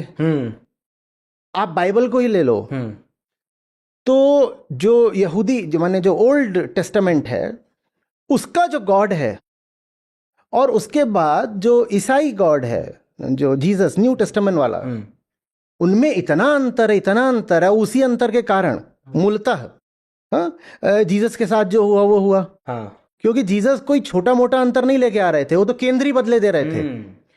जो जो जो यहूदी गॉड है वो डोमिनेटिंग है, वो फियर्स है। मोसेस की जो बात होती है, नहीं वो तो पैगंबर है, पर मुझे उनका कॉन्सेप्ट ही है गॉड का ना, वो अनफॉरगिविंग गॉड है। बिल्कुल वो फियर्स गॉड है, अनफॉरगिविंग, माफी मांगते रहो। हाँ, और जीसस का जो गॉड है, जीसस उससे ऐसे बात करते हैं कि पापा माफ कर देना ना, ये मुझे मारे दे रहे हैं, पर तब भी इन्हें छोड़ दो, ये बेचारे अनजान है, इग्नोरेंट है, इन्हें छोड़ दो। ज्यूज का जो गॉड है, बाइबल का जो न्यू ओल्ड टेस्टामेंट का जो गॉड है, वो डुअलिस्टिक है, वो ऊपर बैठकर शासन करता है। जीसस इतनी बड़ी नई चीज ले आए, उन्होंने गॉड को नॉन डुअल कर दिया। वो बोले me and my father are one. बात समझ रहे हैं? तो निश्चित सी बात है कि एक ही ग्रंथ के अंदर अगर गॉड की दो इतनी अलग अलग अवधारणाएं हो सकती हैं, इसका मतलब दुनिया के हर क्षेत्र में, हर काल में मनुष्य ने अपने मुताबिक गॉड रचे हैं, पर ट्रुथ को मनुष्य नहीं रच सकता। बिल्कुल सर। और धार्मिक होने का अर्थ होता है सत्य के प्रति निष्ठा। सत्य के प्रति निष्ठा। जो सत्यनिष्ठ है वो आस्तिक है। देखिए, आस्तिक शब्द बहुत अच्छा है। मैं बोलूं इस पे 2-4 मिनट और? खिंच रहा है। हाँ, आस्तिक शब्द बड़ा प्यारा है। कहां से आती है आस्तिकता? जो उसका मूल है ना, अस्ति माने है। किसको कहा जा रहा है? प्रश्न क्या है तो उत्तर जैसा लग रहा है, तो कुछ प्रश्न भी होगा जिसका उत्तर होगा। अस्ति कहकर किसका उत्तर दिया गया है? प्रश्न उसमें यह है, मैं ही हूं, मेरे खोपड़े में जो ये तूफान चलते रहते हैं, ज्वार भाटा उठता रहता है, यही है? कुछ और भी है? यही है पैदा हो जाओ ऐसे ही, पता ही नहीं चला क्यों पैदा हुए, किसने कर दिया, पॉप से बाहर आ गए हैं, देख रहे हैं ये क्या, यही है? इधर उधर जीवन के थपेड़े गिरा रहे हैं, उछाल रहे हैं, यही है? कभी इससे दिल लगा लिया, कभी उससे रूठ लिए, कभी वहां रिश्ता बना लिया, कभी वहां लात खा ली, यही है? और फिर एक दिन जाकर के ऐसे ही मर गए, यही है? यही है या कुछ और भी है? जीवन क्या सिर्फ वो है जो अहंकार को प्रतीत होता है, या कुछ और भी है? ये प्रश्न है। इस प्रश्न के उत्तर में अगर आपने कह दिया है अस्ति, तो आप आस्तिक हो। है अस्ति कहने का अर्थ है द ईगो कैन बी सबलेटेड। सुंदर शब्द है, सबलेटेड। हेगल का दिया हुआ है। हेगल ने, ये तो अंग्रेजी में, हेगल ने अपनी ओर से जो दिया था वो था ऑफ ए बून। बड़ा सुंदर शब्द है, हेगलियन डायलेक्टिक्स में चलता है, जर्मन शब्द है वो है से क्या मतलब है? उस है से मतलब है कि ये जो अहंकार है, जो जो जो जो देखता है, खाता है, सोता है, हंसता है, रोता है, इसका सबलेशन हो सकता है, वो संभव है अस्ति, हो सकता है, हाँ हो सकता है, आई एग्री, अस्ति। सबलेशन माने क्या? 3 बातें एक साथ। गजब का शब्द है, गजब का शब्द है। मिटाना, बचाना, उठाना, निगेशन, प्रिजर्वेशन, एलिवेशन। हाँ, ये मैं सर कैसे सर? हाँ, ये मजेदार। वैसे चौकड़ी मार लिया मैंने, कहा आज थोड़ी मजा आएगा। ये उपनिषदों से नहीं आ रहा है, ये हेगल से आ रहा है, पर मुझे ये उस अर्थ में प्रासंगिक लगा। तो मैं कि ये जो रोता रहता है ना, इसको मिटा के ही इसको बचाया जा सकता है। सो इन निगेशन इज इट्स प्रिजर्वेशन। और इसको बचा दिया तो ये उसी तल पर नहीं रह जाता, ये जिस तल पर है, so it's preservation is it's elevation. वाह, क्या बात है सर, वाह। क्या ये संभव है? क्या ये संभव है? मैं तो भाई है, बिल्कुल है सर। तुम आस्तिक हो गए हैं? मैं तो आस्तिक ही हूँ। मैं आस्तिक ही हूँ। और एक बात क्या होती है सर, बताओ, मैं इस पे इसलिए मैं बात करना चाह रहा था कि लोग क्या करते हैं अपनी आस्तिकता में, जो फॉल्स परसेप्शन में जब इंसानों की जब बात करते हैं खुदा की, तो उसमें अपनी मॉरलिटी थोपते हैं कि भैया अगर कोई खुदा है तो उसकी वो मोरल वैसा होना चाहिए जो कि हमारे हिसाब से मोरल है।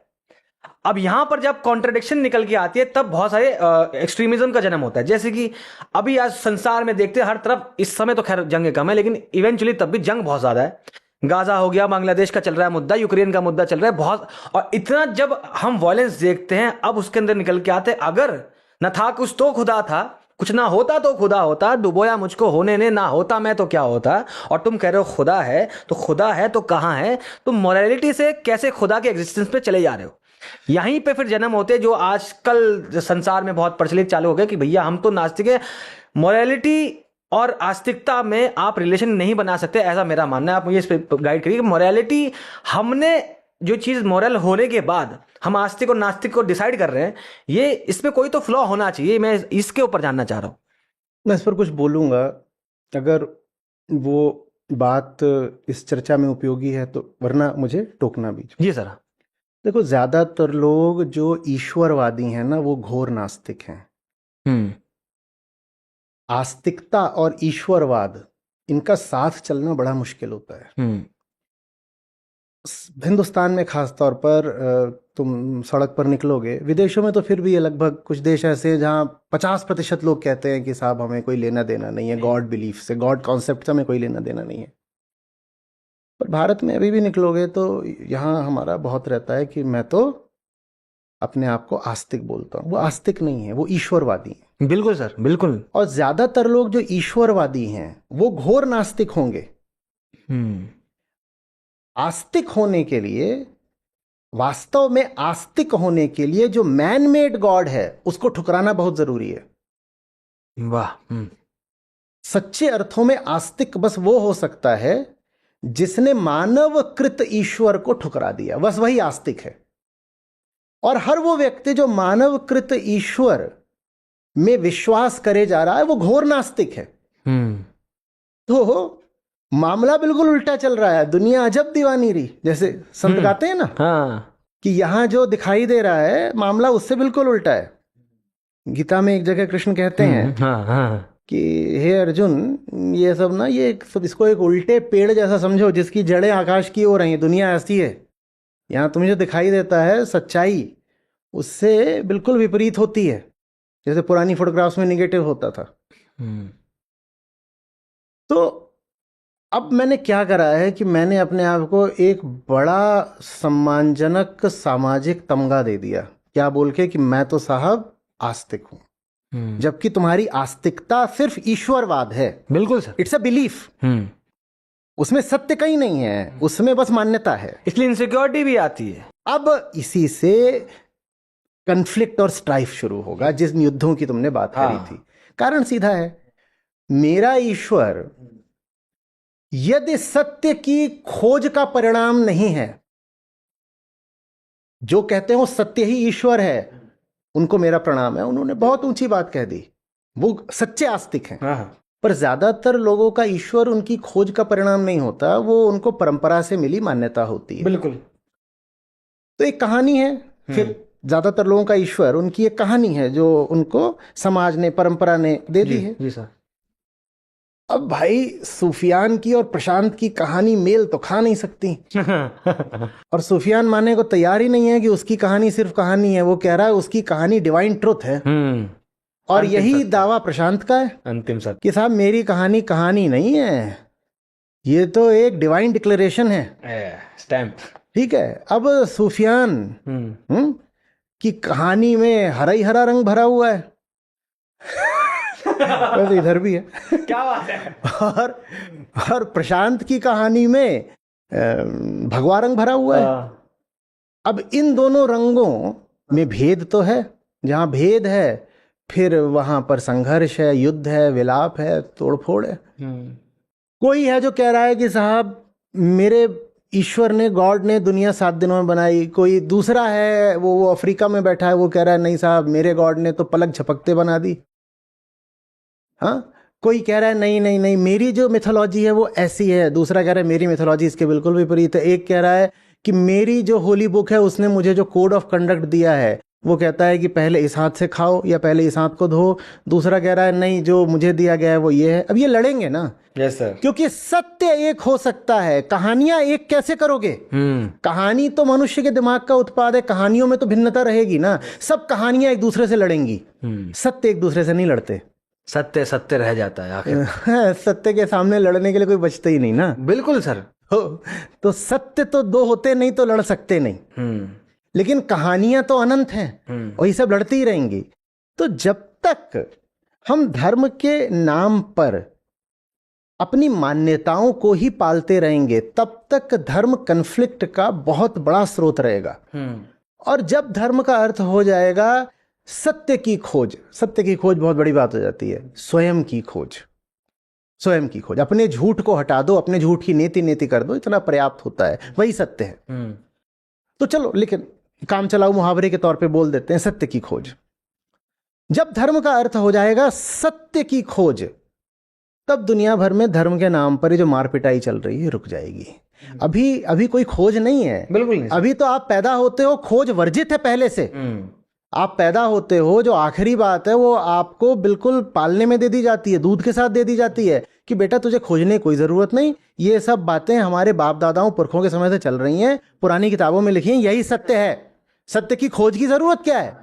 और जो बात तुम्हें दी गई है वो बात इसे नहीं दी गई, जो इसे दी गई है वो उसको नहीं दी गई है। अब ये एक दूसरे का सर नहीं फोड़ेंगे तो क्या करेंगे? बिल्कुल सर। वो एक ना, हम नाटक की दुनिया के लोग हैं हम, तो एक नाटक है जिस लाहौर नहीं देखा वो जमिया नहीं, असगर रज़ा साहब का। तो हम नाटक प्ले करते थे, उसमें मैं नासिर काज़मी का किरदार निभाता था। तो उसमें एक जोन आता है जब बंटवारे की कहानी है कि हिंदुस्तान से फिर शायद लोग जो थे पाकिस्तान चले गए, ऐसा वैसा चल रहा है, और वहाँ पे एक हिंदू बूढ़ी रह जाती है। नाटक का प्रीमाइस ही है। तो उसमें एक पॉइंट पे आके पहलवान वहाँ पे ऐसा वो होता है, इंसान होता है जो कि अब मैं इनको हटाऊंगा हिंदुओं को, इसलिए नहीं कि अपना मजहब की बात है, इसलिए कि भाई पैसा मिलेगा, उसका अल्टीरियर मोटिव था। तो नासिर काज़मी एक दिन चाय वाले से पूछता है, एकदम चाय जिससे पीता है, कि यार कि तुम मुसलमान हो? चाय वाला बोलता हाँ, लेकिन तुम क्यों मुसलमान हो? कहता है यार तो सोचा नहीं। तो बोलता अभी सोचो ना यार, मतलब जिसमें तुम्हें जो तुम्हारा मजहब, जब तुम बड़े हो रहे थे तो क्या तुम्हारे पास हर मजहब की किताब थी? और तुमसे पूछा गया था इनमें तो जो मजहब तुम्हें अच्छा लग रहा है भाई वो चुनो। कहता नहीं, तो जो जिसमें तुम्हारा कोई हक ही नहीं है, जिसमें तुम्हारा कोई सेइंग ही नहीं, उस पर तुम खून कैसे बहा सकते हो? जो बात तुम कह रहे हो ना सूफियान, हाँ। ये बात इतनी सीधी है, इतनी आसान है कि इसको कहने के लिए दम चाहिए। जटिल बातें तो बुज़दिल भी बोल लेते हैं। ये बात इतनी सीधी है कि बोल दो तो गले कट जाएंगे।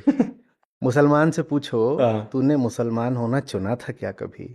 ईसाई से, हिंदू से, बौद्ध से, किसी से पूछो, तू जो कुछ बना बैठा है उसमें तेरी कोई चॉइस, तेरा कोई चुनाव निहित था क्या? तूने कह दिया मैं फलानी जाति का हूँ, ये जाति तूने खुद चुनी है क्या? तो जो कुछ भी तू बना बैठा है, तेरी सारी आइडेंटिटीज तो सिर्फ तेरी गुलामी का परचम है, और तू उनको बड़ी शान से, बड़े गौरव से ढो रहा है। तू अपनी गुलामी की घोषणा को यहाँ माथे पर चिपका कर घूम रहा है और बड़े फक्र से कह रहा है मैं तो ये हूँ, मैं तो वो हूँ। ऐसा है तू जिसके होने में उसका कोई चुनाव ही नहीं कहीं। अब ये बात हमें फिर ले आती है कि फ्री विल क्या चीज़ होती है, कि कुछ होता भी है हमारे हाथ में या सब संयोग ही मात्र है ना। इस पर तो साइंटिफिक डिस्कशन बहुत उसमें जा सकता है। मैं इस पर ऐसी बात करना चाहता हूँ कि एक बात सोच के देखिए, हम ह्यूमन बीइंग्स देखिए, इंसान या कोई भी जीव इस संसार में सिर्फ रिप्रोड्यूस कर रहा है। तो साइंस तो बोलती है कि यही अंत हो जाएगा मकसद का, कि तुम खुशी हो। जैसे साइंस को अंदर तो जानना नहीं है, मैं जिंदगी में क्या चल रहा है वो तो खैर आचार्य की सर्कल में बात भी कर रहा था। तो वो जीवन से साइंस का क्या लेन देन, क्या इसमें डुअल नेचर मिल रहा है, नहीं मिल रहा है। लेकिन जीवन साइंटिफिक टर्म्स में यहां पे आके खत्म हो जाता है। नहीं, जो बोल रहे हो ना उसमें थोड़ा सा कैटेगरी कंफ्यूजन हो गया। हाँ sir. The word purpose does not apply to science at all. हाँ, मैं अभी समझाऊंगा पूरा उसमें डिस्कशन में आज के कि भैया ये साइंस में लेन देन नहीं है इसका। साइंस का पर्पस जैसी किसी चीज से कोई लेना देना नहीं। तो ये जो कैटेगरी है ना, उस कैटेगरी में ये वर्ड वैलिड ही नहीं है। पर्पस साइंस की कैटेगरी में ये वर्ड नहीं चलेगा। साइंस में बस डिटर्मिनिस्टिक कॉज इफेक्ट चलता है, no purpose. You can have effects, but the effect does not mean that the cause was operating from a point of purpose. ठीक है, मैं लात मार दूंगा तो इस मग में जो चाय है वो नीचे गिर जाएगी। ठीक है, तो वहां मेरा हो सकता है कोई पर्पस, मैं इसको गंदा करना चाहता था, वो ठीक है। हम्म। लेकिन एक ब्लैक होल ने हाँ एक तारे को खा लिया, हाँ। इसका मतलब ये थोड़ी उस तारे से खुंदक थी, वाह। कोई पर्पस नहीं है वहां पर। हाँ। चांद पृथ्वी का चक्कर काट रहा है, इसका मतलब ये थोड़ी है कि स्टॉकिंग कर रहा है, कि आशिक है, या जो शायरों ने सब चला रखा है, वो थोड़ी है कुछ वो। हाँ, तो साइंस में पर्पस जैसी कोई चीज नहीं होती, साइंस में कॉज एंड इफेक्ट होता है बस। मैं ये बात समझा। पर्पस सिर्फ अहंकार के लिए हो सकता है, क्योंकि देखो उद्देश्य बस उसके लिए हो सकता है जो बेचैन हो। हम्म। हम्म। जब चैन रहता है तो कोई उद्देश्य, कोई लक्ष्य, कोई चाहत, कोई कामना, कुछ बाकी रह जाता है, बताना? अब तो सुबह सुबह कॉफी पीने का मजा कुछ आता भी है। नहीं, चिल। कुछ भी नहीं, हाँ कुछ नहीं बचा। हाँ। उद्देश्य का मतलब हमेशा होता है भविष्य। भविष्य। आइंस्टीन ने इतना ही बता दिया था कि टाइम बाहरी अर्थ में एब्सोल्यूट नहीं है, हाँ। है ना? अध्यात्म बताता है कि टाइम भीतरी अर्थ में भी अननेसेसरी है। हम्म। उद्देश्य का मतलब होता है भीतर टाइम, घड़ी टिक टिक कर रही है। उद्देश्य तो हमेशा भविष्य में ही तो होगा ना। हाँ। Purpose implies future, and that future that you're talking of is not physical material objective. When you say purpose, you imply a psychological future with an inner psychological clock ticking. आपका जो भी पर्पस है वो अभी तो पूरा नहीं होगा, वो तो भविष्य में ही होगा। सो पर्पस नेसेसिटेट्स अ फ्यूचर, ठीक है? यही है ना। वो अहंकार के लिए ही है फ्यूचर। क्यों? क्योंकि वो अभी अपने आप को अधूरा माना है, वो तो सिर्फ एक दावा है, वो एक बिलीफ है, वो कहता है मैं अपूर्ण हूं, मैं अपूर्ण हूं।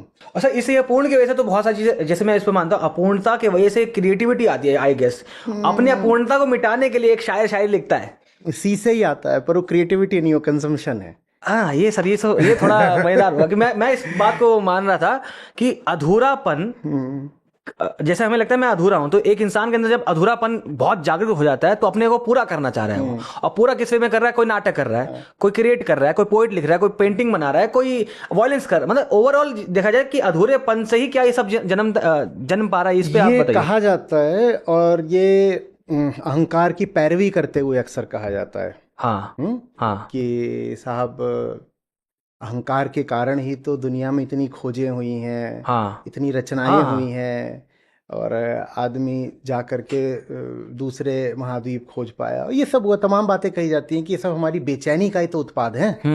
तो हमारी बेचैनी की शान में फिर ये सब कसीदे।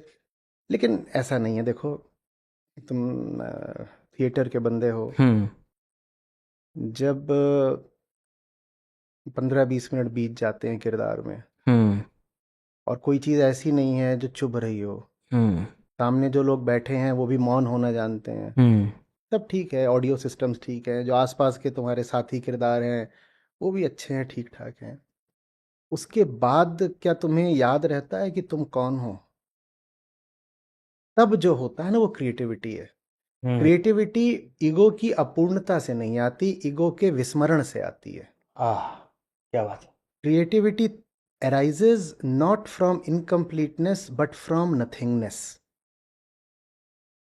क्या बात है। इनकम्प्लीटनेस से तो कंजम्पशन उठता है, इनकम्प्लीटनेस से तो सिर्फ बेचैनी और तड़प उठती है, अकेलापन, लोनलीनेस उठती है। क्रिएटिविटी, सृजनात्मकता का कोई आधार नहीं होता। वो तब है जब अहंकार नहीं है।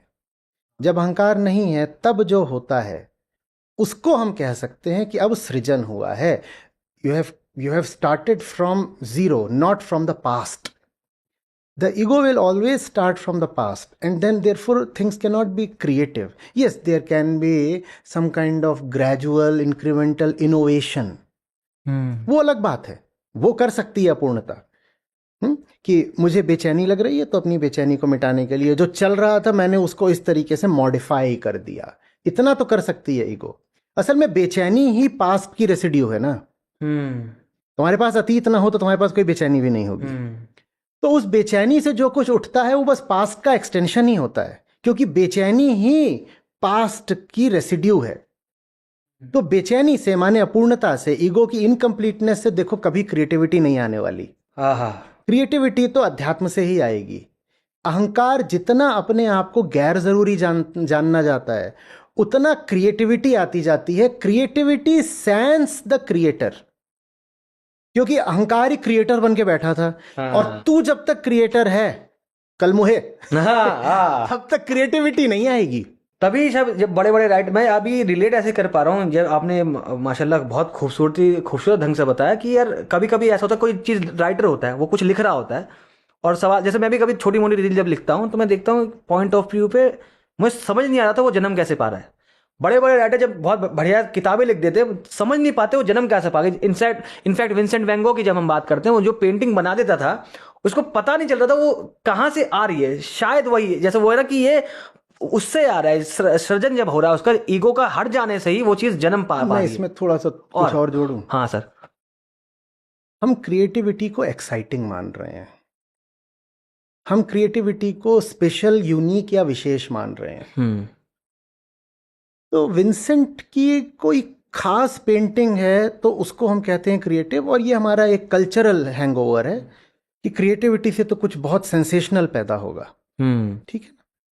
पर अगर क्रिएटिविटी की परिभाषा है वो जो अहंकार के न रहने पर होता है, तो अहंकार के न रहने पर तो बस सहजता रहती है, सहजता रहती है। और सहजता विशेष नहीं होती, स्किंटिलेटिंग नहीं होती, ग्लॉसी नहीं होती, चकाचौंध भरी नहीं होती।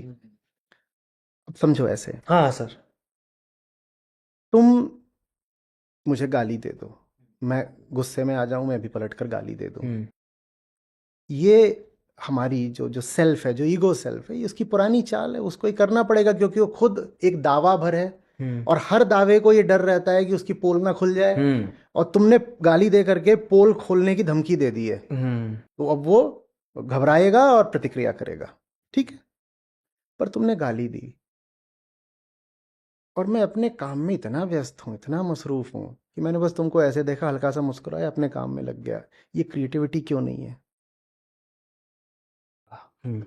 पर इस पर कोई दाद देने नहीं आएगा, इस पर मुझे कोई ग्लोबल रिकॉग्निशन नहीं मिलेगा, कोई नहीं कहेगा कि this here is you know a great example, a representative example, a salient one of creativity. कोई नहीं कहेगा। क्रिएटिविटी माने अहंकार के न रहने पर जो सहज जीवन व्यापार है वही क्रिएटिविटी है, और वो हर छोटी चीज में अपने आप को प्रस्तुत करती है। और जिसके जीवन में क्रिएटिविटी इन माइक्रो मूवमेंट्स में नहीं है, उसके जीवन में क्रिएटिविटी कोई किसी बड़े आर्टिस्टिक आउटपुट के रूप में कैसे आ जाएगी? कोई कहे मैंने एक बहुत क्रिएटिव मूवी बनाई है, और आपके जीवन में जो छोटी छोटी चीजें हैं प्रतिपल की, कि किसी ने गाली दे दी आप रिएक्ट कर रहे हो, वहां तो आप क्रिएटिव नहीं हो पाए ना। Being creative means being without yourself. वाह। बीइंग विदाउट योरसेल्फ, मैं हूं पर स्वयं से खाली हूं। जीवन के छोटे छोटे पलों में तो आप स्वयं से खाली हो नहीं, तो इतनी बड़ी मूवी तुमने कैसे खुद से खाली होकर बना ली? लेकिन हम उस मूवी को उदाहरण मानेंगे क्रिएटिविटी का, बिना ये पूछे कि क्या ये व्यक्ति अपने जीवन के इन छोटे लघु क्षणों में, इन कालखंडों में, इन माइक्रो इंस्टेंसेस में खाली था। तो क्रिएटिविटी को वो मत माना करो कि ये हुआ तहलका, ये हुआ तहलका, ये हो गया तहलका, तहलका ये कर दिया, वो कर दिया। जब वो करते हैं ना तो वो भी एक तरह का वायलेंस है, बिल्कुल, क्योंकि scintillation is the urge to be impressive. मैं इतनी चमक मारूंगा, मैं इतना चकाचौंध से परिपूर्ण हो जाऊंगा कि सबकी आंखें चुंधी आ जाएं। ये हिंसा है, और ये भीतरी खालीपन को दर्शाता है। मैं ऐसा क्रिएटिव आउटपुट करूंगा कि सब बोलेंगे वाह वाह वाह वाह, और ऐसे में जब कोई वाह वाह नहीं बोलता तो कैसा लगता है? अरे अरे वाह, क्या क्या हो जाता है कि तूने मुझे ऐसे कैसे। ये जो जैसा आपने बोला कि कैसा लगेगा, अपनी सेंसेशन बनाने में उन्होंने सोचा कि मैं तो कुछ सेंसेशनल कर दूंगा, और उसके बाद देखता है भैया तुम तो कुछ नहीं हो, ये वो खा देता है, खा जाता है अंदर से। ये बहुत खूबसूरत था आपने यार, बहुत मजा आया मुझे ये तो ये चीज़ जान के। मुझे एक दो चीज़ और जाननी है इसके ऊपर कि यार मतलब इस हल्का सा आगे बढ़ते हैं कि हम बेसिकली दो चीज़ों के हिसाब से जिंदगी को देख रहे हैं। एक तो कर्म सिद्धांत आ जाता है कि अच्छा करोगे अच्छा, बुरा करोगे बुरा, या अभी बुरा चल रहा है तो पुराने जन्म में हमारा था। एक आता है इम्तिहान कि जीवन यही है, एक ही है, और जो बुरा हो रहा है जो अच्छा हो रहा है, जैसे एक इस्लामिक फिलॉसफी में आती है कि हम तुम्हें दे के भी आजमाते हैं, हम तुमसे छीन के भी आजमाते हैं। कार्मिक फिलॉसफी में हम जब बात करेंगे कर्मों के हिसाब से हम देख लेते हैं कि कैसे इस जीवन में जो दुख चल रहा है, सुख चल रहा है, वो कर्मों का फल आ रहा है। इन दोनों का पॉइंट को मुझे समझना है। पहले आप सर कर्म सिद्धांत के ऊपर बताइए। अगर मान लीजिए मैं सिर्फ एक ही जिंदगी की बात करता हूं, यही जिंदगी थी, ना इससे पहले मैं कोई जीव था, एग्जाम्पल लेके चल रहे हैं, ना जीव था, ना कभी पैदा हुआ था, ना कुछ था, ना कुछ था, ना कुछ था, इस जिंदगी में कर्म सिद्धांत कैसे अप्लाई हो जाएगा फिर? नहीं, कर्म सिद्धांत अगले पिछले किसी जन्म के बारे में हाँ है भी नहीं, हाँ, कुछ नहीं है। क्योंकि लोग ऐसा करते हैं कि यार तुम्हें बुरा हो, तुमने पुराने जन्म में किया था। लोग तो कुछ भी करते हैं। एक पूरी किताब ही लिखी है मैंने कर्म के नाम से। वो अंग्रेजी में पहली बड़ी किताब थी, आज से 5 साल पहले मेरी। कर्म सिद्धांत इस बारे में है ही नहीं कि पिछले कर्मों का तुम पर क्या असर पड़ेगा और अभी जो कर्म कर रहे हो इनसे तुम्हारा भविष्य, और ये सब नहीं है। चलो मैं इसको नाटकीय बनाता हूँ। हाँ, मजा आया, लाइट थिएट्रिकल। स्पॉटलाइट आ रही है। कर्म सिद्धांत कर्म के बारे में है ही नहीं। कर्म सिद्धांत कर्ता के बारे में है। कर्म का सिद्धांत हाँ एक तरीके से कह रहा है कि कर्म को भूल जाओ। हाँ, कर्म तो कर्ता की अभिव्यक्ति मात्र है। कर्ता पर ध्यान दो। ये कर्ता कौन है? ये कर्ता अगर ठीक हो गया, सुधर गया, संट हो गया, शुद्ध हो गया, माने विलीन हो गया अंततः, तो कर्म का जो होना होगा अपने आप होगा, ऊंचे से ऊंचा कर्म हो जाएगा। ऐसे कह दो कि कर्ता की शुद्धता में या अनुपस्थिति में जो कर्म होता है वो कैसा भी हो, वही ठीक कर्म है। कृष्ण जी बोल जाते हैं उस पे हाँ, आगे कि हाँ, तुम कर्म करो, हाँ, तुम्हारा अभी जो आता है वो। ये भी गीता इस तरह से उसको बोलती नहीं है। ये भी हाँ सर, समझ प्लीज लो सर, कि ये भी बहुत लोक धर्म का ही प्रभाव है कि हमने गीता को भी बहुत ज़्यादा मिस इंटरप्रेट किया है। देखो, गीता वेदांत की प्रस्थानत्रयी है ना, उसका एक प्रमुख स्तंभ है वो। कहते हैं उपनिषदों का सार है। जो उपनिषदिक वेदांत फिलॉसफी है उसका वो सार है भगवत गीता। तो उसमें वही बातें हो रही हैं बिल्कुल जो वेदांत की कोर फिलॉसफी से कंपैटिबल हैं। बस जो उसकी सेटिंग है वो एकेडमिक नहीं है। उसकी जो सेटिंग है वो बहुत प्रैक्टिकल है, वो रियल वर्ल्डली है। तो इसीलिए उसमें जो बातें बोली गई हैं ना, उनमें भाषा जरूरी नहीं है कि उपनिषदों से मेल खाए।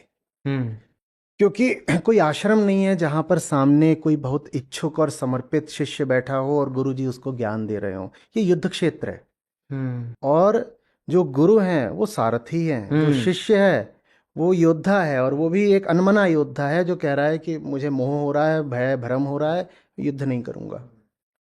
तो इसलिए गीता की भाषा उपनिषदों की भाषा से थोड़ी अलग होगी, होना पड़ेगा उसको। क्योंकि वहां उपनिषदों को तो आप उठाएंगे तो वहां शिष्य प्रश्न करता है, गुरु उत्तर देते हैं, और ऐसे एक टू एंड फ्रो अपना जो है हाँ डाइडेक्टिक जो काम है वो चलता रहता है। गीता में इतना ऐसा नहीं है, अलग है। तो गीता ये नहीं कह रही है कि कर्म करो और फल की इच्छा नहीं करो। गीता भी यही कह रही है कि कर्ता कौन है उसको देखो।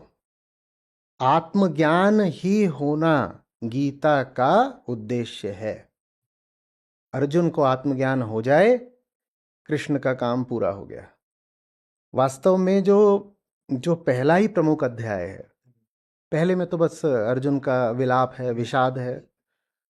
जो दूसरा ही है जिसको हम आमतौर पर सांख्य योग के नाम से जानते हैं, वो वास्तव में ज्ञान योग ही है पूरा, और लंबा है, 72 उसमें श्लोक।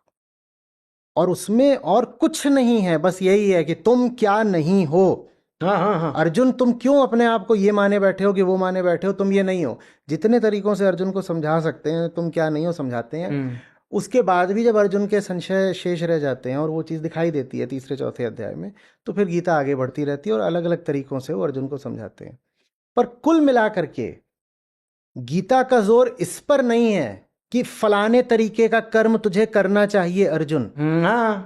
गीता का जोर इस पर है कि अर्जुन, एक सहज कर्म करने में अभी बाधा क्या आ रही है उसको जान, और उस बाधा के उपरांत जो हो सो हो।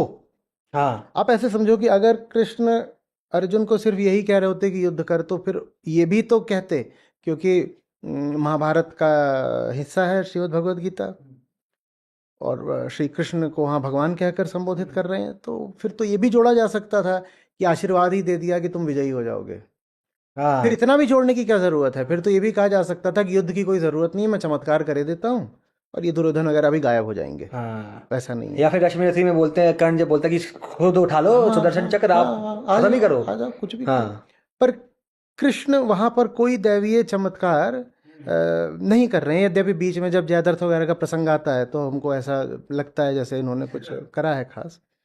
मामला फिलोसॉफिकल है, मामला फिलोसॉफिकल है। उपनिषदों की ओर जाएंगे तो बहुत स्पष्ट दिखाई दे जाता है कि ये एक फिलोसोफर्स वर्क है, पर गीता है वही philosophy taken to a war setting. वाह। The same Upanishadic philosophy taken to a war field, वो वही है। वहां भी बात सारी आत्मज्ञान की ही है। जी जी सर। और गीता का श्लोक समझने में जब भी कभी संशय हो तो पूछ लेना चाहिए कि उपनिषद क्या कहते हैं। जानते हैं गीता को भी उपनिषद माना जाता है, गीतोपनिषद कहते हैं। हाँ तो गीता भी एक फिलोसॉफिकल वर्क ही जी जी है। जी। यद्यपि फिर मैं इसमें स्वीकार कर रहा हूं हाँ कि यद्यपि वो जिस तरह से लिखा गया है वो ऐसा लगता है कि जैसे हिस्टोरिकल, मिथोलॉजिकल, फिक्शनल या सेमी फिक्शनल हो, हाँ ऐसा लग हाँ सकता है। हाँ। ऐसा लग भी रहा है तो वो एक बाहरी अपीयरेंस भर है। At the core of it lies वेदांतिक philosophy. और गीता को पढ़ते समय ईमानदारी से हमारा उद्देश्य यही होना चाहिए कि जो लिखा गया है इसके पीछे की फिलॉसफी क्या है वो मैं समझने की कोशिश करूं। शब्दों में, बाहरी अपीयरेंस में मैं खोकर ना रह जाऊं, ये होना चाहिए। तो प्रिंसिपल ऑफ कर्मा, हाँ, वही कर्म ये सिद्धांत। गीता खुद ही बता देती है कि कर्म करो अभी ना, जब आप बात कर नहीं, रहे गीता कहती है कर्म तो हो ही रहा है। देखो समझो, हाँ। ये यूनिवर्स है, ठीक है। इस यूनिवर्स में क्या कुछ भी है जो स्टेशनरी हो सकता है? और अगर कुछ स्टेशनरी हो गया तो वो ऑब्जर्वेशन से हट जाएगा, जानते हो ना। हाँ सर। है ना। हमारा माइंड सिर्फ मूवमेंट को डिटेक्ट कर सकता है। अगर कुछ ट्रूली फ्रेम इंडिपेंडेंट रेस्ट में है तो उसको ये माइंड पकड़ ही नहीं पाएगा। आप एक मूविंग ऑब्जेक्ट के साथ जो फ्रेम ऑफ रेफरेंस है उतनी ही वेलोसिटी से चला दीजिए तो उस फ्रेम में वो रेस्ट में लग सकता है। पर अगर कुछ ऐसा आ गया जो फ्रेम इंडिपेंडेंट रेस्ट में है तो वो माइंड के लिए डिटेक्टेबल रह नहीं जाएगा। तो ये पूरा यूनिवर्स ही लगातार गति कर रहा है। हम जानते हैं यहाँ कुछ भी नहीं है जो रुका हुआ है, बिल्कुल। इसमें कॉन्टिन्यूअस वाइब्रेशन चल रहा है भीतर। यहाँ रैंडम ब्राउनियन मोशन चल रहा है लगातार इस फ्लूइड में, ठंडा हो गया सब कुछ चल ही रहा है। और वो भी ठंडा भी इसलिए हो गया क्योंकि वो जो मूवमेंट है वो उसकी डिग्री कम हो गई। जी अभी गर्म करेंगे मॉलिक्यूल्स और ऐसे ऐसे भागेंगे तो हम कहेंगे टेम्परेचर बढ़ गया है। एब्सोल्यूट जीरो ला नहीं सकते और केल्विन जीरो हो नहीं सकता इसमें। मजा तो बहुत आ रहा है यार आज। तो कर्म तो लगातार हो रहा है। कर्म माने गति, ये पूरा यूनिवर्स ही लगातार गतिशील है। हाँ। अच्छे समझेंगे इसको। मूवमेंट हमेशा डिटर्मिनिस्टिक होता है, कॉज एंड इफेक्ट वहां होते हैं ना। तो जो मूवमेंट होना है वो तो हो ही रहा है अर्जुन। दिक्कत ये नहीं कि तुझे कुछ करना है, दिक्कत ये है कि उस पूरे मूवमेंट में तूने एक बग डाल रखा है। तूने एक अननेसेसरी फिक्टिशियस एलिमेंट इंट्रोड्यूस कर रखा है। गीता उसको हटाने के बारे में है, कुछ जोड़ने के बारे में नहीं है। वाह। आप समझो, ऐसे समझो। या मारो, हाथ मारो अपना। Yes sir. ठीक है, ये कॉज इफेक्ट था। कॉज इफेक्ट कितना था? फिर से मारो, जोर से मारना। ये जो आवाज थी ये इफेक्ट है। कॉज क्या था? The collision. ये कोलिजन हुआ, जो आवाज निकली और थोड़ा सा इसका टेम्परेचर बढ़ गया, ये क्या है? इसका ये इफेक्ट है। ठीक है, सुफियान तूने मुझे मारा, तू गंदा आदमी है। अब ये क्या है? पूरा एक साथ करके दिखाते हैं। ठीक है, दो तरह के इफेक्ट हैं। अब देख लो, सर बोल रहे हैं। जोर से मारो। आवाज आई, एक इफेक्ट ये था। अब एक दूसरी आवाज आ रही है, सुफियान गंदे आदमी तूने मुझे मारा। दो इफेक्ट हुए ना। पहला इफेक्ट था ये आवाज, एक और आवाज आ रही है, हे गंदे आदमी, ये दूसरी आवाज। इन दोनों में फर्क है। ये प्योर कॉज एंड इफेक्ट है और ये ईगो मीडिएटेड इफेक्ट है। तो डिटर्मिनिज्म में सिर्फ मटेरियल कॉजेशन नहीं होता, ईगोइक कॉजेशन भी होता है। अगर सिर्फ मटेरियल कॉजेशन होता तो सिर्फ कौन सी आवाज आती? ये वाली आवाज आती। अगर सिर्फ मटेरियल कॉजेशन होता तो ये आवाज आती। लेकिन मैं अहंकार से खाली नहीं हूं। बिल्कुल। तो भीतर से ईगो भी बैठी हुई है क्रिया करने के लिए या प्रतिक्रिया करने के लिए। तो एक आवाज और आ गई। कौन सी आवाज आ गई? हे गंदे आदमी, मारा कैसे? कृष्ण अर्जुन को इस दूसरे रिएक्टेंट से खाली होने के लिए समझा रहे हैं। वो कह रहे हैं कर्म तो अपने आप हो रहा है, ये देखो इस पे लगा, ये नीचे गया, गति चल रही है हर तरीके की। एक मॉलिक्यूल दूसरे को मार रहा है, वो मुड़ गया, एंगल ऐसा वैसा जाके उसने मारा, ये पूरा यूनिवर्स ही चल रहा है, सब चल रहे हैं और कोई तकलीफ में नहीं है, कोई तकलीफ में नहीं है। पर तू तकलीफ में है क्योंकि तू चिल्ला रहा है, ए सुफियान तूने मुझे मारा कैसे? कर्म हो जाएगा तेरे बिना, बहुत अच्छे से हो जाएगा। कर्म के होने के लिए कर्ता की कोई आवश्यकता नहीं है, ये कर्म सिद्धांत है। ओके, ठीक है। देखो ये है कार्य कारण, ठीक है। कारण था ये, दिस इज कारणता, कारणता, ये था कारण और कार्य हो गया, ये थोड़ा गर्म हो गया और आवाज आ गई और भी कुछ हुआ होगा, वाइब्रेशंस हुए होंगे। असल में पूरा यूनिवर्स हिल गया है। हाँ, ये इसमें पड़ा है तो पूरा यूनिवर्स हिल गया है माइक्रो तरीके से, वो हो गया, वो कार्य कारण था। पर अब ये कौन है जो कह रहा है गंदे आदमी? ये फिजिक्स का कौन सा लॉ है? सही बात। ये फिजिक्स का कौन सा लॉ है? हाँ। और फिजिक्स इसको पकड़ती नहीं। यहां अध्यात्म आता है। फिजिक्स इन दो को तो पकड़ रही है कि ये दो लो लगे, अब वाइब्रेशंस हो रहे हैं और ये सब चल रहा है। पर ये दो लगे तो ये कौन भीतर बैठा है जो कह रहा है तूने मुझे मार दिया, तूने मुझे मार दिया? ये कौन है? इसको हटाना ही भगवत गीता का उद्देश्य है कि अब जो कर्म होगा हो जाएगा। अर्जुन कैसे होगा? तेरे पास अंतःकरण है, तेरे पास बाहुबल है, तेरे पास शस्त्र हैं, अंतःकरण में स्मृति भी आ गई, बुद्धि भी, सब है तेरे पास। आंखें हैं देखने के लिए, इंद्रियां हैं तेरे पास, कर्म इंद्रियां हैं तेरे पास, टांगे हैं और बाजू हैं, सब है तेरे पास, ठीक है। और ये तेरे पास मस्तिष्क है, इसके पास आईक्यू है, तो वो जानता है कि अभी मैं यहाँ बैठा हूँ तो स्ट्रेटेजिक प्लानिंग कैसे करनी है, पहले इससे लड़ूं कि उससे लड़ूं। अभी आज जो है ना इससे बचते हैं, अवॉइड करते हैं। पितामह नमस्कार, आज आपसे नहीं लड़ेंगे, आज उधर वालों को जरा मार के आते हैं। सब हो जाएगा, सारे कर्म हो जाएंगे। अर्जुन तेरी जरूरत क्या है? अर्जुन तू हट, तू अनावश्यक है। अर्जुन तू हट, कर्म अपने आप हो जाएगा। देखो हो जाता है, कर्म अपने आप हो जाएगा, तेरी जरूरत नहीं अर्जुन। ये जो अर्जुन बनकर बैठे हैं वो है अहंकार, और वो निहायत गैर जरूरी है, वो नहीं चाहिए। पर वो घुसा रहता है हर जगह, और घुसे ही नहीं रहता, वो बोलता है मैं करता हूं, आई एम द डूअर, मैं करता हूं, मैं भोगता भी हूं। और चूंकि मैं भोगता हूं भविष्य का, इसीलिए मैं भविष्य को लेकर के योजनाएं भी बनाता हूं और डरता भी हूं, क्योंकि मैं वो हूं जो भविष्य में भी आगे रहेगा और वो आगे भविष्य का भोक्ता बनेगा। सारा जो उपदेश है वो ये जो भीतरी नॉनसेंस बैठी हुई है उसके सेंटर को हटाने के लिए। अब युद्ध होना होगा तो हो जाएगा, और युद्ध का जो परिणाम भी आएगा वो आता रहे। बिल्कुल ऐसा हुआ है कि अर्जुन जीत गए। लेकिन मुझे एक बात बताओ, दुनिया में जितनी भी सही लड़ाइयाँ हुई हैं उसमें क्या सही लड़ाई लड़ने वाले को जीत मिली है हमेशा, आवश्यक रूप से? बोलो ऐसा हुआ है क्या? ऐसा हुआ है क्या? अभी सबसे पास की जो लड़ाई थी, अगर हिटलर 1941 की गर्मियों में रुक गया होता तो जीत गया होता, हिटलर भी जीत गया होता। लेकिन हम वही कहानियां याद रखते हैं जहां पर वो जो तथाकथित बुरा आदमी है वो हारा है।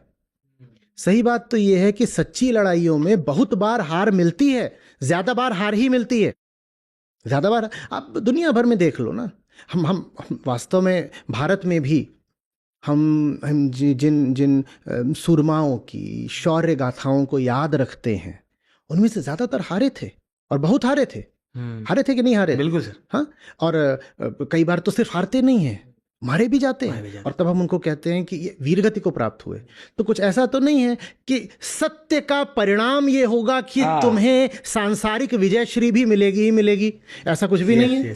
अब करबला हाँ बिल्कुल करबला सर। करबला करबला तो पूरी जंग, पूरे दास्तान ही वही है ठीक है कि हाँ। तो ऐसा तो नहीं है कि आप अगर सही लड़ाई लड़ रहे हो, अरे जीत छोड़ दो, बहुत दर्द भरी मौत भी मिल सकती है, बहुत दर्द भरी मौत भी मिल सकती है। तो कर्म का परिणाम सिर्फ कर्ता का सरदर्द होता है। कर्ता हट गया तो अब अर्जुन विजय की उम्मीद अपेक्षा करे बिना लड़ेंगे, और ऐसे योद्धा को हराना मुश्किल हो जाएगा, क्योंकि उसको जीत से फर्क ही नहीं पड़ता। वाह।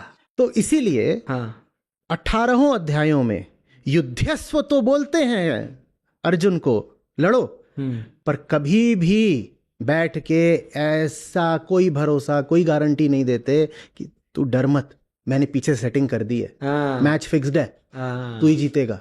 कुछ नहीं है ऐसा, कुछ भी नहीं है। अर्जुन उन्हीं का बेटा है, अभिमन्यु। कितनी दर्दनाक मृत्यु है, कृष्ण के रहते हैं, कृष्ण के रहते हैं। तो ऐसा कुछ भी नहीं है कि आप सही काम करोगे तो उसके परिणाम में सुख मिलेगा। अच्छी बात यह है कि सही काम करोगे तो परिणाम की परवाह नहीं रहेगी। सुख मिला कि दुख मिला, परवाह नहीं रहेगी। यह है कर्म सिद्धांत, द लॉ ऑफ कर्मा। सही केंद्र से, कर्ता की अनुपस्थिति से जो कर्म करा जाता है उसमें कर्म के परिणाम की परवाह नहीं रह जाती। यह कर्म सिद्धांत है। अब इम्तिहान पर आते। हाँ बिल्कुल सर, कि मैं इम्तिहान देना नहीं चाह रहा, ठीक है। मैं वो लोग हूँ जिनमें इम्तिहान को मैं मूड में नहीं हूँ। तो वो जो ऑप्शंस आए हैं 4, इसमें से 1 सही है 3 गलत है, मैं एग्जाम में जाना नहीं चाह रहा था। तो इस पे मतलब ऐसा अगर व्यू देखा जाए तो इम्तिहान को पॉइंट ऑफ व्यू लेके चलते, तो इस पे ये जो भीतर बैठा हुआ है ना, हाँ पीछे की लाइट बंद हुई है, हाँ कोई नहीं। अभी इसके बाद सवाल के बाद थोड़ा ब्रेक ले लेंगे।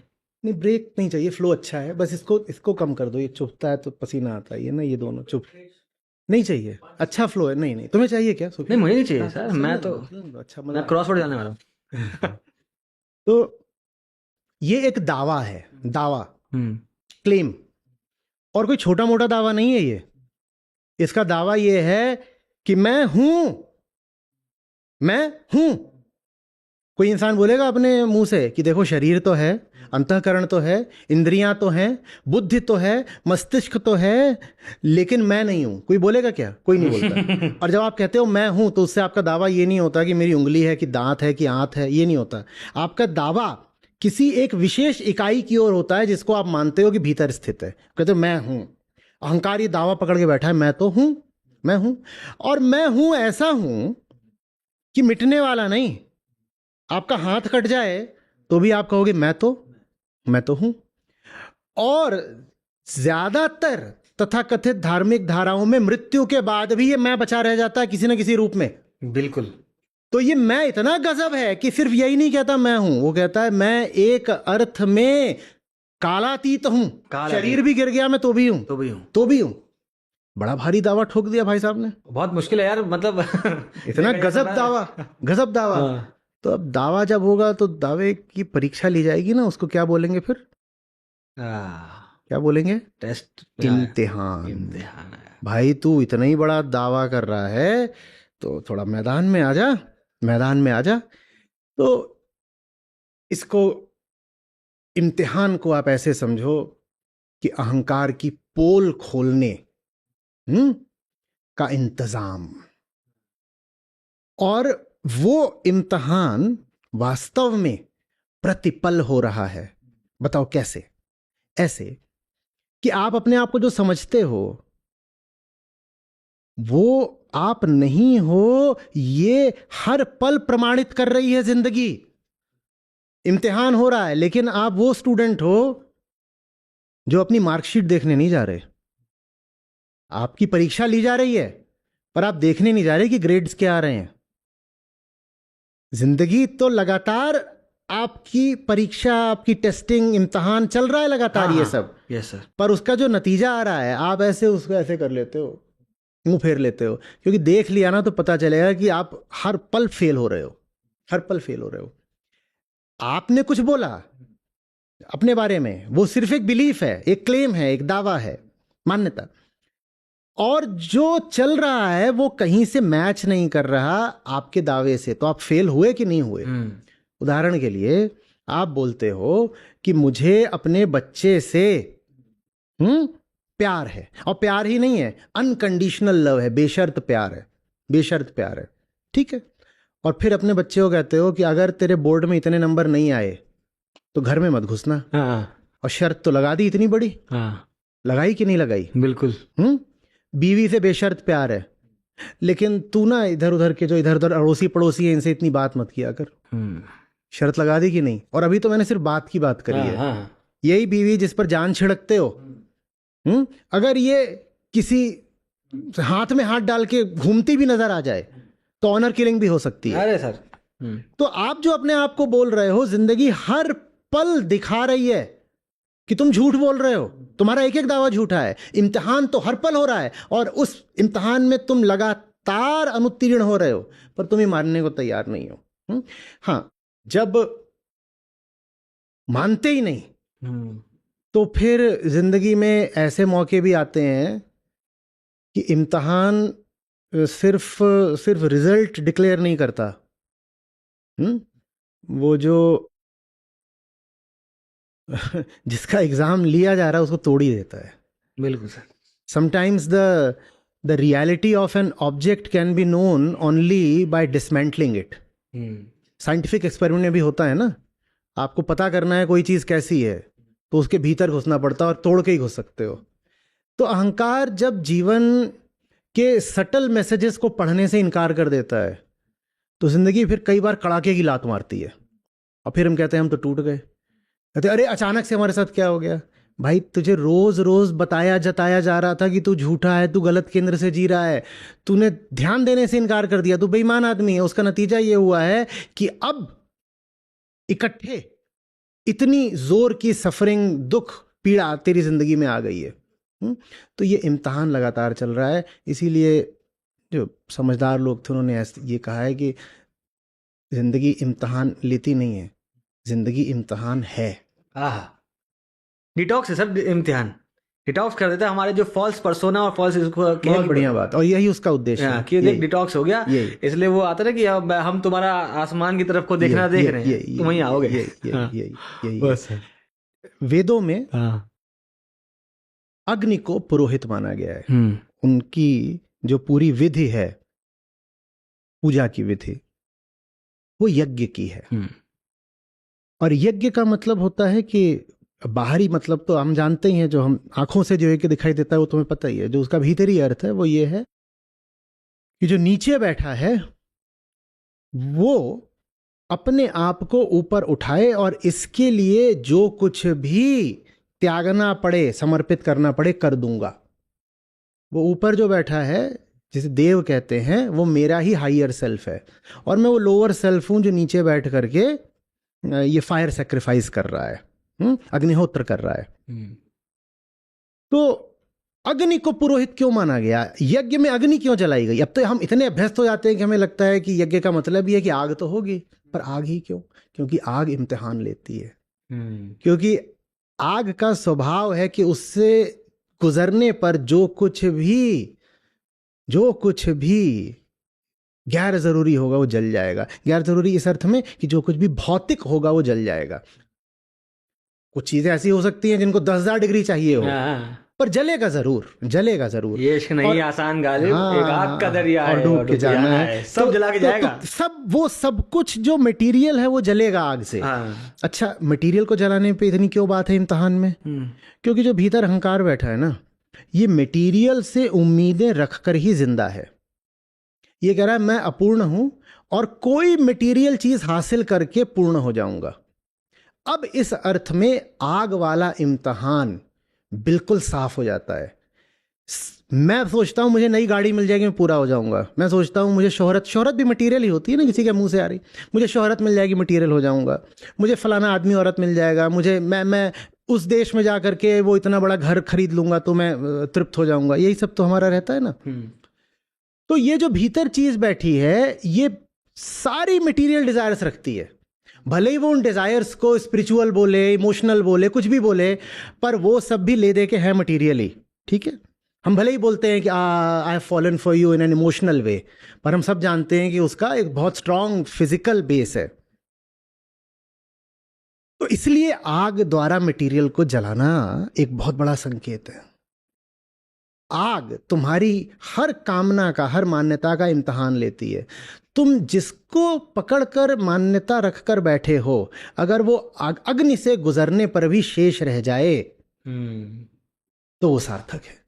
तुम जिसको भी लेकर के तमन्नाएं सजाए बैठे हो, उसको आग से गुजार दो। अरे लेके जला मत देना, हाँ, उसको आग से गुजार दो। चाहे खुद को लेके ये होगा वो होगा, एक दिन इस सर पे ताज रखा होगा, खुद को आग से गुजार दो। अगर बच जाओ तो नमन कर लेना, और जो कुछ भी अग्नि से गुजरने पर न बचे उसको तो बस ये बोलो स्वाहा। वाह वाह, वही आग अगर गुजर के दरिया से निकल गए तब मतलब प्यार था, ये था वो था। बहुत खूबसूरत लगा सर ये। वीडियो में आगे बढ़ते हैं पर उससे पहले रुको सूफी भाई। अरे यार आप लोग डरना मत, मेरा ही दोस्त है, हम लोग थिएटर एक साथ करते थे। हाँ क्या हुआ? आपने सुना TCS ने 12,000 लोगों को ले ऑफ कर दिया। तो भाई जमाना AI का है, AI नहीं सीखोगे तो यही होगा। आज बदलते वक्त के साथ हमें बदलना पड़ेगा यार। अरे पर AI सीखे कैसे? मैं उस बैकग्राउंड से भी नहीं हूँ, और फिर जो टेक्निकल वर्ड्स होते हैं मुझे तो समझ में नहीं आते। 30 साल की उम्र हो गई, टूटी कमर हो गई, ना नौकरी ना छोकरी ना गाड़ी ना घर, और कर लो थिएटर। मेरे भाई एक बात बता, चल ठीक है, थिएटर में क्या सिखाया? थिएटर हमें सिखाता है कि अपनी जो भाषा है उनको ऑडियंस तक कैसे पहुंचाए, सरल वे में पहुंचाए। तो ऐसे ही AI को आसान भाषा में पहुंचाने की जिम्मेदारी हमने ली है ना यार। मैंने और डॉक्टर साहब ने मिलकर, हमारी पूरी सूफी ट्राइब की टीम ने मिलकर एक कोर्स बनाया है जिसका नाम है AI आसान भाषा में, जो हमारी भाषा में, आम बोलचाल की भाषा में, आपकी भाषा में आपको AI के वो सारे टूल सिखाता है जो आज के वक्त के लिए जरूरी है। चाहे आप ऑफिस गोइंग हो, चाहे आप स्कूल स्टूडेंट हो, चाहे कोई भी हो, वो सारे टूल्स आपको हम अपनी भाषा में, आसान भाषा में सिखा रहे हैं, चाहे आप कंटेंट क्रिएटर ही क्यों ना हो। अच्छा, एक बात, ये 300 पन्ने की किताब है, इसको मैं पढ़ूं या AI इसका भी कुछ ऐसा समरी मुझे दे देगा? ये पूरी की पूरी किताब को समरी भी दे देगा, प्लस पॉडकास्ट में कन्वर्ट कर देगा। हमें बहुत शौक है ना पॉडकास्ट सुनने का, 4-4 घंटे के पॉडकास्ट सुन लेते हैं। तो AI के ऐसे टूल्स भी है जो सारी किताब को, पूरी की पूरी किताब को पॉडकास्ट में कन्वर्ट करके तेरी भाषा में तुझ तक पहुंचा सकते हैं। समझा? AI सीखना जरूरी है। फिर इसको पढ़ के क्या करना? छोड़ो। तो बस आपके लिए भी बोल रहा हूं, अगर आपको भी AI सीखना है आसान भाषा में तो इस कोर्स को ज्वाइन करिए यार। डिस्क्रिप्शन में दिए गए लिंक पर जाकर इस कोर्स के लिए एनरोल करिए। बहुत मेहनत लगी है बातों को पहुंचाने के लिए, आसान वे में पहुंचाने के लिए, थिएटर वे में पहुंचाने के लिए। तो जरूर देखिएगा। धन्यवाद, जय हिंद। जाओ अब। ठीक है यार, चलते हैं वीडियो में।